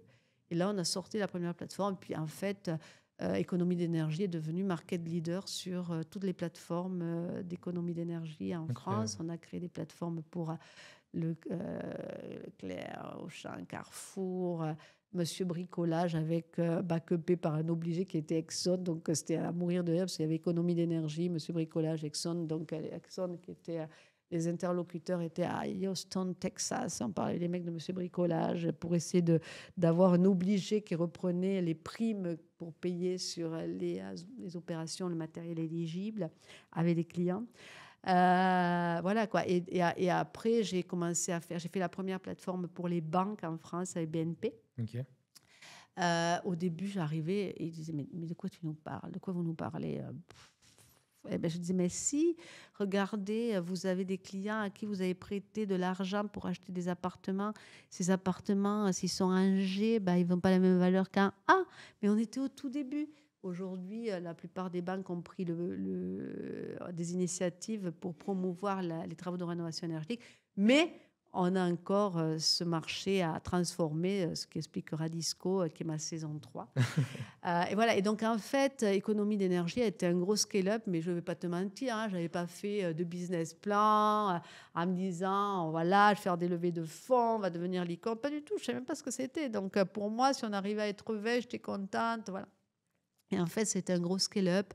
On est passé de 8 à 350 salariés, parité homme-femme. Incroyable. Et de 0 à 150 millions d'euros de chiffre d'affaires. Et là, je dois dire, pour l'anecdote, ce n'est pas une anecdote, il m'a fallu passer par le fait de diriger une boîte à parité pour comprendre que pendant 15 ans, dans 80% des cas, je ne vais pas dire 100%, 80% des cas, le problème, ce n'était pas moi. C'est-à-dire, j'avais tellement dû me remettre en question dans un milieu d'hommes, dans l'énergie. Là, je comprenais ce qu'était une boîte à parité. Et voilà, c'est extraordinaire d'avoir une boîte à parité, hommes-femmes, tout métier confondu. C'est deux énergies, c'est l'énergie féminine, l'énergie masculine. Je crois qu'on a ça en chacun de nous. D'ailleurs, j'ai vu récemment, j'avais amené tout mon comex voir ça à l'époque. Ils repassent au théâtre, les hommes viennent de Mars et les femmes viennent de Vénus. Et voilà, c'est assez génial. C'est le gars qui est très fort, parle d'énergie féminine, d'énergie masculine, et donc il donne des anecdotes. Il dit, l'énergie féminine, c'est une énergie qui bouge dans tous les sens, et l'énergie masculine, c'est une énergie centrée, où il dit, voilà, par exemple, quand une femme va pas bien, elle appelle toutes ses copines pour la raconter, et un homme, lui, il est dans sa grotte. En fait, c'est pas du tout vrai, parce que moi, j'ai un mari, dès qu'il va pas bien, il raconte ça à tout le monde, et moi, je suis dans ma grotte. Donc, en fait, on a un mélange de yin et de yang, quoi. Et en fait, c'est ce qui crée cette richesse. Et voilà, et moi, je suis aussi très attachée à la diversité, aux générations transgénérationnelles. Donc, on avait 3 générations dans la boîte. ça fabrique des moments, mais à mourir de rire. Un jour, je vois mon comptable qui était proche de la retraite et il commence à me raconter une histoire incroyable. On est déjeuné à côté. Je dis, ah, ben tiens, je suis allée visiter, je ne sais pas comment ça s'appelle, les catacombes. Je dis, ah bon? Il me dit, oui, oui, on a passé la nuit là-bas. Et ma femme, je dis, oh. Ben oui, alors il me raconte qu'il y avait évidemment des jeunes qui doivent avoir 20 ans, qui les avaient traînés, qui avaient tout un plan pour aller dans les catacombes, ils passaient la nuit. Ouais, bien sûr. Voilà. Bon, bref. Donc, voilà, je crois qu'on doit vraiment, vraiment travailler au transgénérationnel, hommes-femmes, et puis à tout ce qui fabrique une entreprise riche Bien sûr. de ces différences. Bien sûr. C'est pas forcément à transposer directement dans la société au même niveau, parce qu'une entreprise, on a un objectif, etc. Moi, j'ai un mari géopolitologue, donc on se déroge souvent. C'est vrai que la diversité dans une entreprise est différente de ce qu'on peut voir dans la société. Mais voilà, c'est extraordinaire d'avoir une boîte qui est un carrefour de mélange de cultures, mais où il y a un objectif commun, une vision, des suivis. Voilà. Bon, et j'ai beaucoup toujours... voilà, on avait les employés du mois, on célébrait les victoires, les anniversaires. Enfin, voilà, on avait beaucoup de moments privilégiés comme ça. Et voilà, et en fait, la boîte était très rentable. On a appris tous les outils informatiques. On avait une boîte de services, en fait. On développait des plateformes, on les mettait à jour, on faisait la veille réglementaire, on avait un service de traitement des dossiers donc administratifs, on avait un service de call qui n'était pas du tout décentré, enfin en tout cas qui était in-house, pour expliquer aux gens, parce que c'était assez marrant, à un moment on avait des téléphones, des appels où les gens nous disaient ah mais tiens, mon voisin il a changé sa chaudière, il a reçu 500 €, est-ce que ça marche pour moi? Donc là c'était gagné, moi j'étais hyper contente parce que je disais, ah, les gens ont compris qu'on ne changeait pas la chaudière parce qu'elle se cassait, mais parce qu'elle pouvait être plus efficace. Donc c'était super, c'est vraiment un changement de dynamique dans le marché. Et puis, on avait un service de marketing. Et je disais, ben, moi, je veux qu'on puisse interpeller Madame Marie, Madame Michu, quand elle va acheter ses yaourts, et qu'on puisse lui dire, tiens, en fait, ça ne t'intéresserait pas de changer ta chaudière ou de faire de l'isolation dans ta maison? On faisait ça dans les galeries commerciales. Donc, c'est vraiment une société de services très innovante qu'on avait imaginée, inventée. Et là, à un moment, donc, on avait des clients de tous les secteurs, les installateurs, etc. Et à un moment... avec les banques, on a comme client la Poste, qui dit oui, en fait, nous, on perd des clients parce que les gens envoient moins de courriers. Et donc, on a un truc génial. On existe depuis Louis XI. On a développé un rapport à tous les Français très proche, puisqu'on a des facteurs qui visitent tous les Français tous les jours. Et ils me disent, voilà, ça pourrait être une super source de diversification. Je trouve ça génial. Je dis, évidemment, hein, ce n'est pas les marchands de diligence, souvent l'image que l'on utilise, qui ont disrupté le marché de la voiture, ou ce n'est pas les gens qui fabriquaient des bougies qui ont fabriqué l'électricité. Donc je me dis, c'est génial. Comme idée de vraiment récupérer le marché d'énergie par le client, par le end user. Et je me dis, bah, déjà, je n'avais pas imaginé que la boîte allait performer autant et devenir si grande en si peu de temps. Scale-up. Au fait, moi, une des raisons pour lesquelles j'avais voulu être start-uppeuse, c'est que c'était la liberté. Là, je découvre qu'on n'a plus de chef. Et donc... mais c'est aussi une plus grande responsabilité. D'ailleurs, je suis partie à Sciences Po faire un cours d'administrateur parce que je me disais, oh là là, je suis président, fondateur, actionnaire, principal, DG. Et en fait, c'est compliqué, mais on comprend ce que veut dire la gouvernance. Et moi, je venais d'une boîte avec une très belle gouvernance et je ne voulais pas mélanger tous les genres. Donc, je suis allée faire mon certificat d'administrateur. Depuis, on m'a récupéré pour faire des cours. Donc, des cours à Sciences Po. Et avec l'IFA. Et en fait, comme je n'avais pas imaginé que ça allait devenir si grand, que ça allait être autant de responsabilités, il y a des moments, j'ai eu des moments horribles. Quoi. Moi, en fait, j'ai un banquier, parce que j'ai racheté une première partie, puis ensuite j'ai racheté le reste. Et je parle avec mon banquier, je dis ouais, j'ai 49%, parce qu'au début, il ne m'avait pas laissé complètement sortir. Je fais ça, je vais, voilà, j'ai 49%, j'ai négocié, maintenant ils sont d'accord pour me vendre plus, je vais prendre 51%. Il me dit, mais ça ne va pas, il faut prendre plus. Je lui dis, vous êtes marrant, j'ai pas d'argent. Il me dit, je vous prêter de l'argent. Incroyable. Je peux le remercier d'ailleurs, il est à Lyon maintenant, monsieur fantastique. C'est le seul qui m'a aidé financièrement. Et sauf que, évidemment, qui dit prêt dit rembourser. Et donc, je me dis, mais comment je vais faire pour rembourser, je sais pas, 100 000 euros par an, quoi. Et donc, du coup, j'ai vendu mon appartement que j'adorais. Je suis allée vivre dans un appartement horrible, avec des voisins horribles. Et je me dis, mais qu'est-ce que j'ai fichu? Mais c'est pas possible. Mais qu'est-ce qui m'a pris de me retrouver dans cette galère? Bon, voilà, ça, c'est les côtés un peu moins sympas. Bien sûr. Ah, au fait, j'avais jamais eu le temps de me marier. J'ai profité pour me marier. Bon, c'était trop tard pour avoir des enfants, mais bon, je suis pas sûre que j'en aurais voulu non plus pour les raisons que j'évoquais tout à l'heure. C'est difficile pour moi. Bien sûr.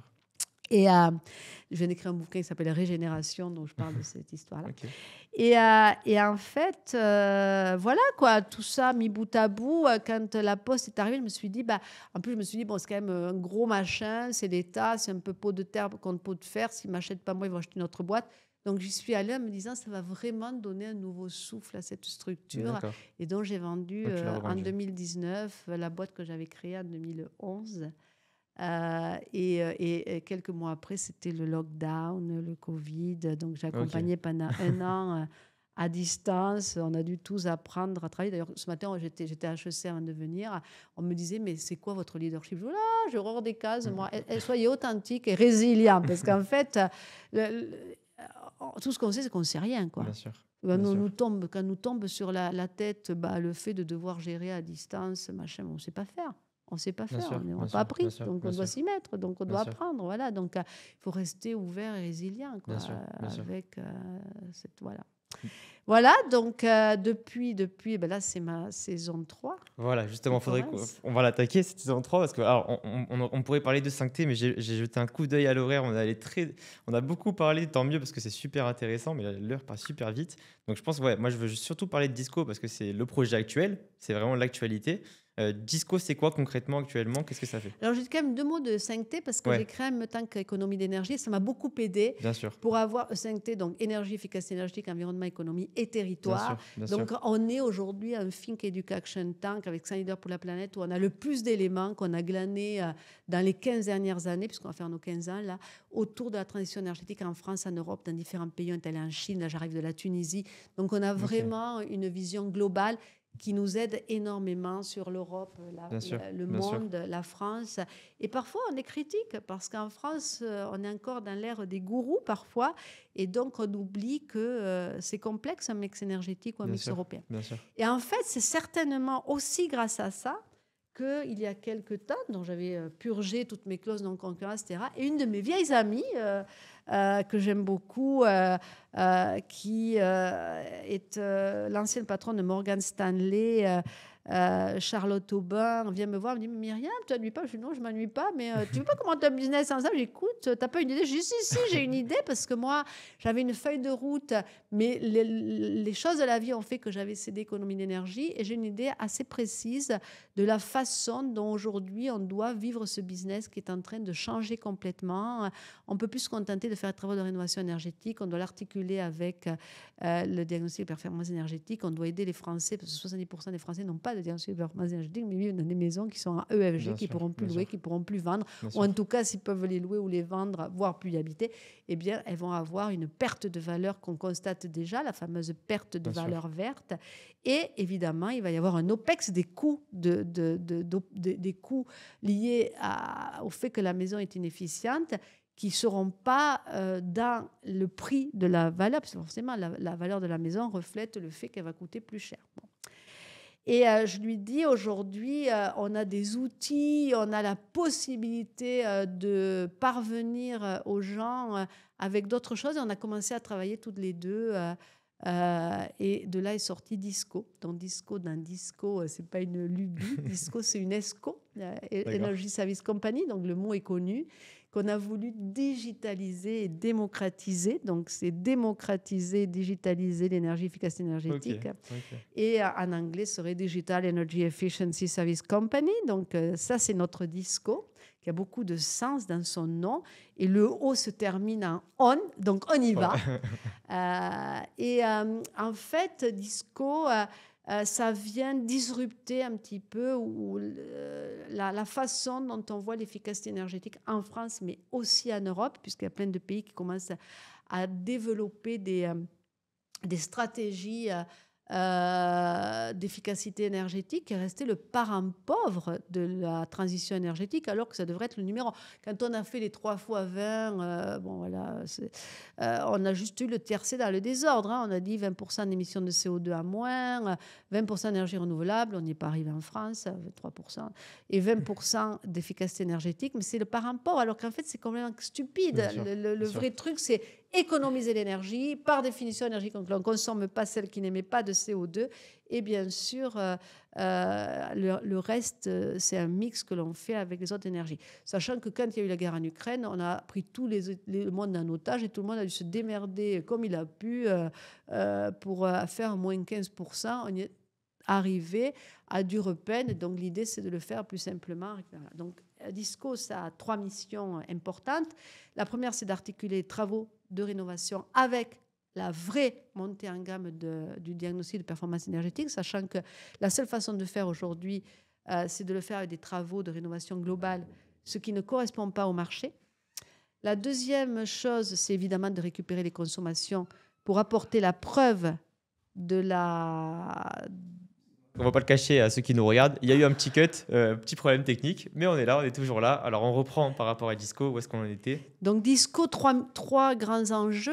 Le premier, c'est vraiment articuler les travaux de rénovation énergétique avec la montée en puissance des PE. Je le précise parce qu'en fait, il y a peu, on présentait un dossier, on disait, mais attendez, les travaux de rénovation énergétique, savoir avec les DPE, c'est directement lié, parce qu'on fait des travaux de rénovation énergétique, pas pour le plaisir d'en faire, mais réellement pour augmenter, améliorer l'efficacité de sa maison, qui est évidemment, ça veut dire des coûts moins élevés, plus de confort et évidemment une empreinte plus basse et la possibilité de récupérer de la valeur verte, parce que les gens, quand ils achètent une maison aujourd'hui, que ce soit pour la vendre ou pour la transmettre à leurs enfants, il y a un lien patrimonial réel, tangible, et on est attaché à la pierre en France. Donc l'idée, c'est de permettre aux gens, en leur donnant 3, 5, 7, 10 ans, de vraiment remonter en gamme leur maison pour la rendre plus habitable et plus de valeur.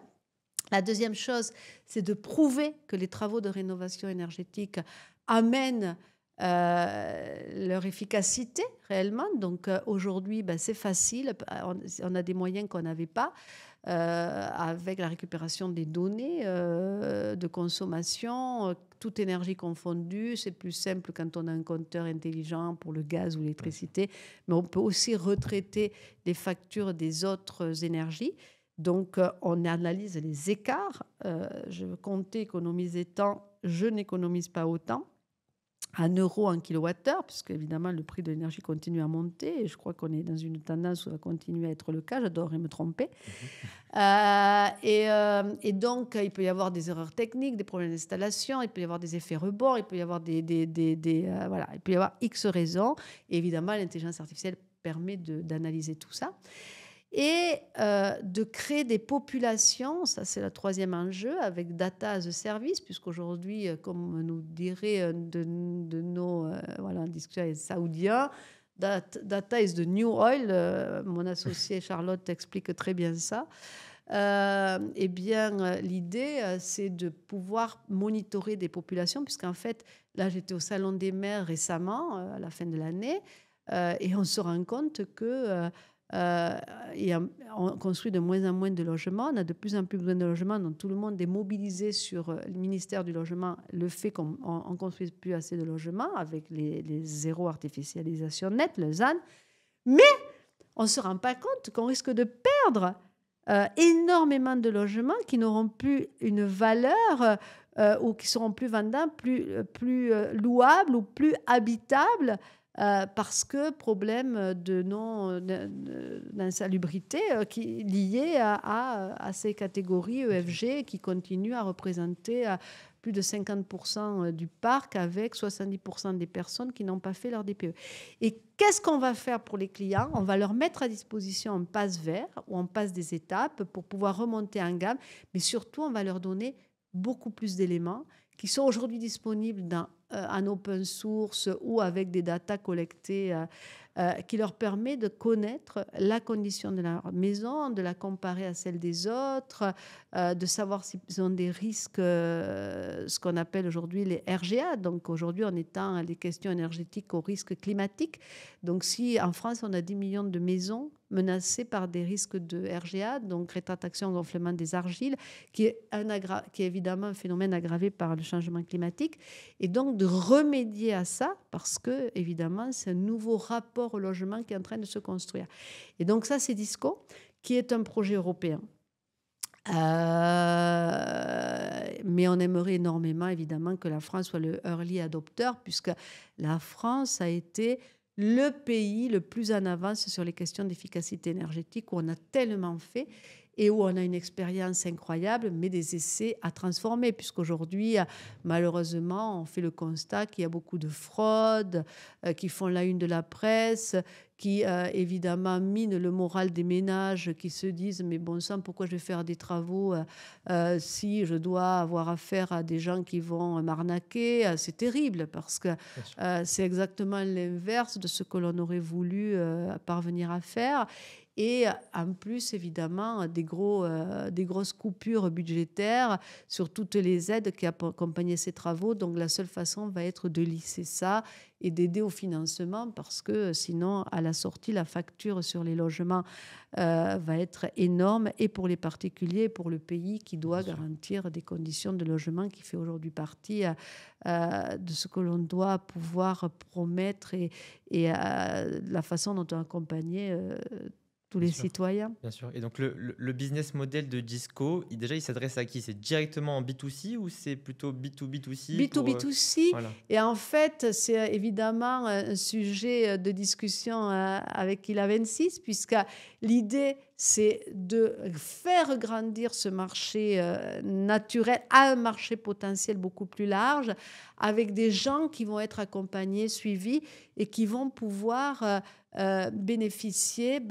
des travaux qu'on va enchaîner. Cette année, je change mes fenêtres. Dans 2 ans, je changerai mon chauffage. Quand je pourrai, je ferai l'isolation. Et on va pouvoir suivre client par client toutes ces choses-là avec tout le réseau dont dispose Ilavensis aujourd'hui, ce qui fait des prospects et qui donne évidemment des garanties aux clients qui ont compris et qui vont comprendre de mieux en mieux l'intérêt de rendre leur maison plus autonome, plus efficace, moins coûteuse, et de conserver la valeur verte. Donc, il n'y a que du bon à tirer de ça, à condition de vraiment s'appuyer sur les outils qu'on peut utiliser aujourd'hui. Bien sûr. Et comment ça se présente? Donc, c'est quoi? Je mets mes informations, si je suis un client, j'ai une maison, je mets mes informations, mètres carrés, etc. Oui, en fait, on est capable de déterminer les DPE par défaut. On peut évidemment compléter les informations si on a des informations. On va stocker tous les documents comme on le ferait pour le neuf avec le carnet numérique. Donc, en fait, ça devient un carnet numérique de la rénovation, quelque part.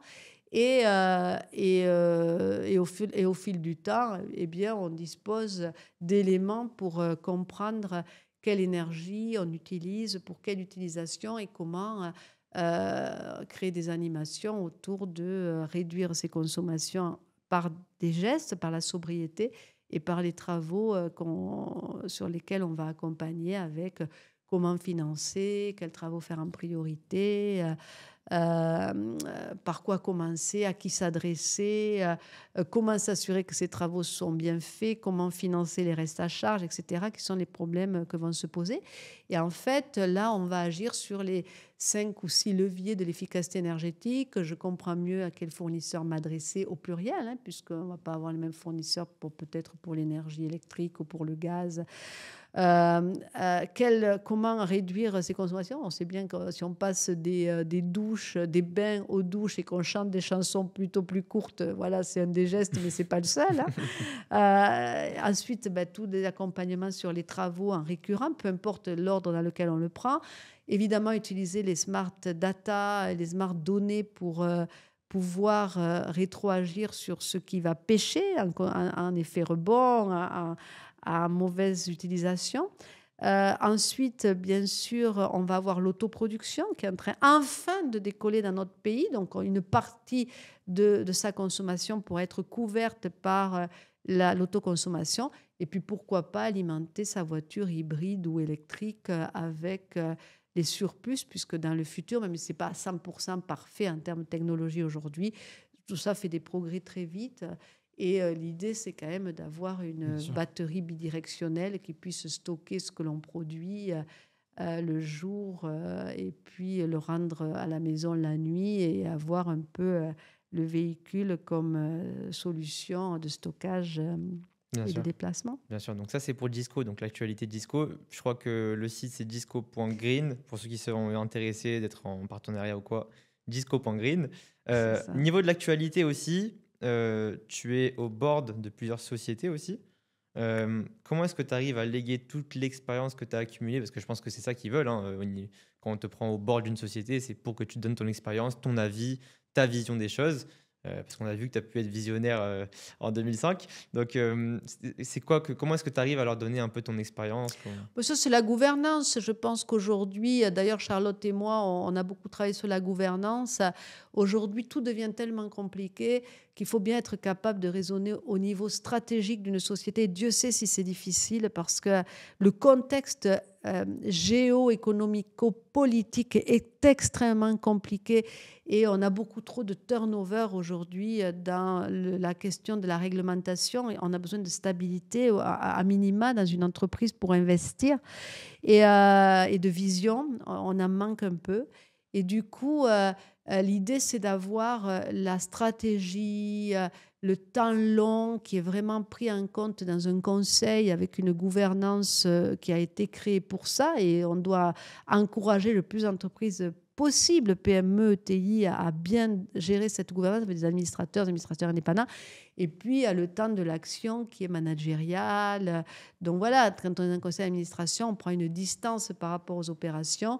On pense à la stratégie qui est aussi aujourd'hui un enjeu important dans la période dans laquelle on est pour Disco. Bien sûr, bien sûr, bien sûr. Et donc, je pense qu'on a vu un peu toutes les étapes du parcours. Je pense qu'il y a énormément de personnes, hommes et femmes, qui sont très inspirés par ton parcours et ce que tu as fait, ce que tu fais encore maintenant. C'est quoi les conseils que tu donnerais à... Je pense qu'il faut prendre les deux cas différemment parce que, faut dire la vérité, c'est pas pareil quand on se lance, quand on est un homme ou quand on est une femme, même aujourd'hui en 2025. C'est quoi les conseils que tu donnerais à des jeunes qui aimeraient se lancer, hommes et femmes, les erreurs que tu as pu faire, qu'est-ce que tu leur donnerais comme conseil pour se lancer dans l'entrepreneuriat ou même pas que, peut-être dans des postes à haute fonction comme tu as pu avoir? Je pense que déjà, j'aime bien ce proverbe africain, seul on va vite, ensemble on va loin. Et je crois que la coopération, plus que jamais, et l'idée qu'on ne compte plus en base où 1 plus 1 égale 2, c'est fini, ou 1 plus 1 égale parfois 1,2 ou 1. C'est-à-dire on fait moins à 2 que ce qu'on ferait tout seul. 1 plus 1 doit être égal à 3 et plus. Et donc, ça, c'est le secret des coopérations et des relations réussies en général. On a une femme, on a un enfant, en tout cas, voilà. Je crois qu'il faut être résilient, être préparé pour les impossibles. Parce qu'on a vu que tout ce qui était impossible est devenu non impossible et possible. Et personne n'est préparé pour un Covid, personne n'est préparé pour une guerre, personne n'est préparé pour des changements radicaux, politiques. Donc en fait, finalement, à force de ne pas être préparé pour tout ce qui nous arrive, ça nous oblige à être préparé pour tout ce pourquoi on n'est pas préparé. Et ça s'appelle la résilience. Et la résilience, en fait, s'ancre dans le leadership. Et pour moi, il est évident que notre condition d'être humain, ben voilà, nous, on est des êtres humains sur une planète de 4,5 milliards d'années, dans un système, voilà, depuis le Big Bang, daté à 14,5 milliards d'années, qui est l'univers. Les êtres humains, c'est 200-300 000 ans. Donc, je crois qu'il faut comprendre le cadeau de la vie humaine sur cette planète. Donc, je pense que, voilà, le pape vient de nous quitter. On doit renouer avec la spiritualité qui, au final, c'est le sens d'une vie. Et je crois qu'on doit se battre pour donner du sens à nos vies et que dans le sens d'une vie, il y a le travail, il y a le fait de se rendre compte qu'on est vulnérable. Quand on est vulnérable, on a peur. Et face à la peur, le seul antidote connu et qui a fait ses preuves, c'est le courage et l'espoir. Et donc, c'est un peu ce que je résume quand je dis qu'il faut être lucide et optimiste, et les deux sont compatibles. Et il ne faut pas céder à tous les gourous qui nous expliquent que c'est la fin du monde, qu'il ne faut plus prendre l'avion, parce que les autres pays ne font pas ça. Et donc, nous, on doit mettre toutes nos énergies ensemble et trouver des solutions innovantes. Et puis, tu sais, à la fin du Moyen-Âge, tout le monde se disait, mais qu'est-ce qui nous arrive, quoi, la Terre n'est pas plate, il n'y a pas 3 continents trinitaires, on découvre l'Amérique, on dit que l'univers est infini, on zigouille le type qui a dit ça, Giordano Bruno.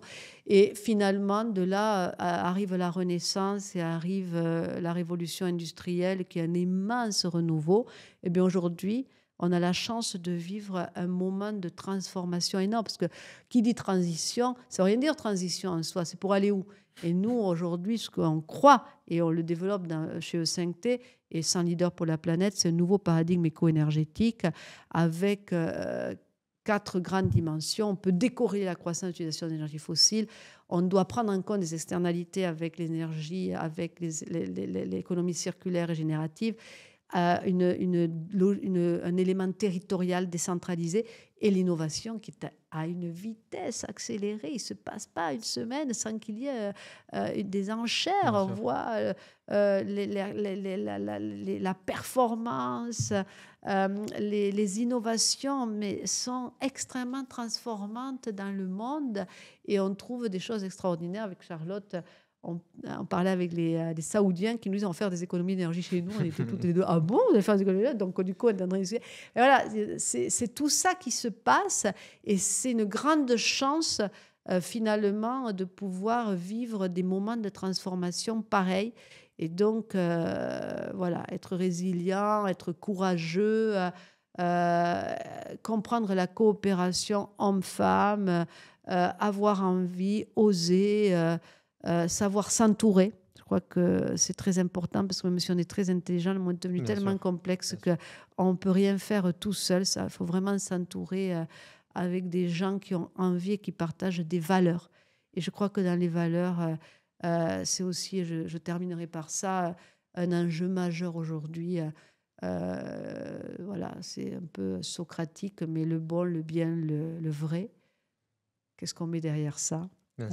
Chacun d'apporter des réponses, mais je crois qu'on a besoin de bienveillance, de gentillesse, parce qu'on est gentil, qu'on est bête, même si beaucoup de gens le croient, de sagesse, beaucoup de sagesse, de réflexion. Bien sûr. Voilà, donc du just courage. Just do it. Qu'est-ce qu'on peut souhaiter pour la suite? Le futur de Myriam Maestroni, comment il se présente? Eh bien, un discours européen et mondial. Un E5T qui continue à se développer. On était en Tunisie, on a vécu des moments formidables en coopération avec énormément d'organisations avec qui on partage des idées en commun. On a fait les institutrices pour le climat, ça commence par éduquer les enfants, donner envie. Et voilà, moi, j'ai aujourd'hui un âge où ce qui nous importe, c'est la transmission. Et donner envie aux jeunes. On vient de cofinancer une étude sur l'éco-anxiété avec l'ADEME et l'Observatoire de l'éco-anxiété avec mon ami Pierre Xutter. J'ai écrit un bouquin qui s'appelle Régénération. il y a 3 jours, ça on ne l'invente pas, Navi Raju, voilà, pardon, m'appelle de Bangalore, il me dit Myriam, écoute, j'ai repris une partie de ton livre sur régénération, il sort en juin, c'est celui qui a inventé l'innovation frugale, tout est possible, quoi. Donc je crois qu'il faut renouer avec cet esprit français, oublié aujourd'hui, où on disait impossible n'est pas français. Merci beaucoup Myriam. Où est-ce qu'on peut te suivre? Donc sur LinkedIn, je crois, Myriam Sur Maestroni. LinkedIn, je suis toujours sur X, moi, Sur bon, voilà, sur anciennement Twitter. ouais. Et voilà, on a toutes nos vidéos sur YouTube aussi, Ok. sur E5T. e5t.com. .fr. e5t.fr, disco.green, on a tout. Je pense que, en tout cas, c'était super. Merci beaucoup de nous avoir accordé ton temps. Et on se verra peut-être bientôt. On en parlait en off, pourquoi pas, des collaborations ILA 26 et E5T. Mais oui, bien sûr. On essaiera de voir ce qu'on peut faire. Merci à toi et bravo d'aller chercher les meilleures versions de nous-mêmes, transgénérationnelles. Donc, merci beaucoup à toi Merci aussi. beaucoup. Merci beaucoup, Myriam. Merci à tous d'avoir regardé la vidéo. On se dit à très bientôt pour une nouvelle vidéo, un nouveau podcast sur ILA 26 TV. C'était Yaniv. À bientôt.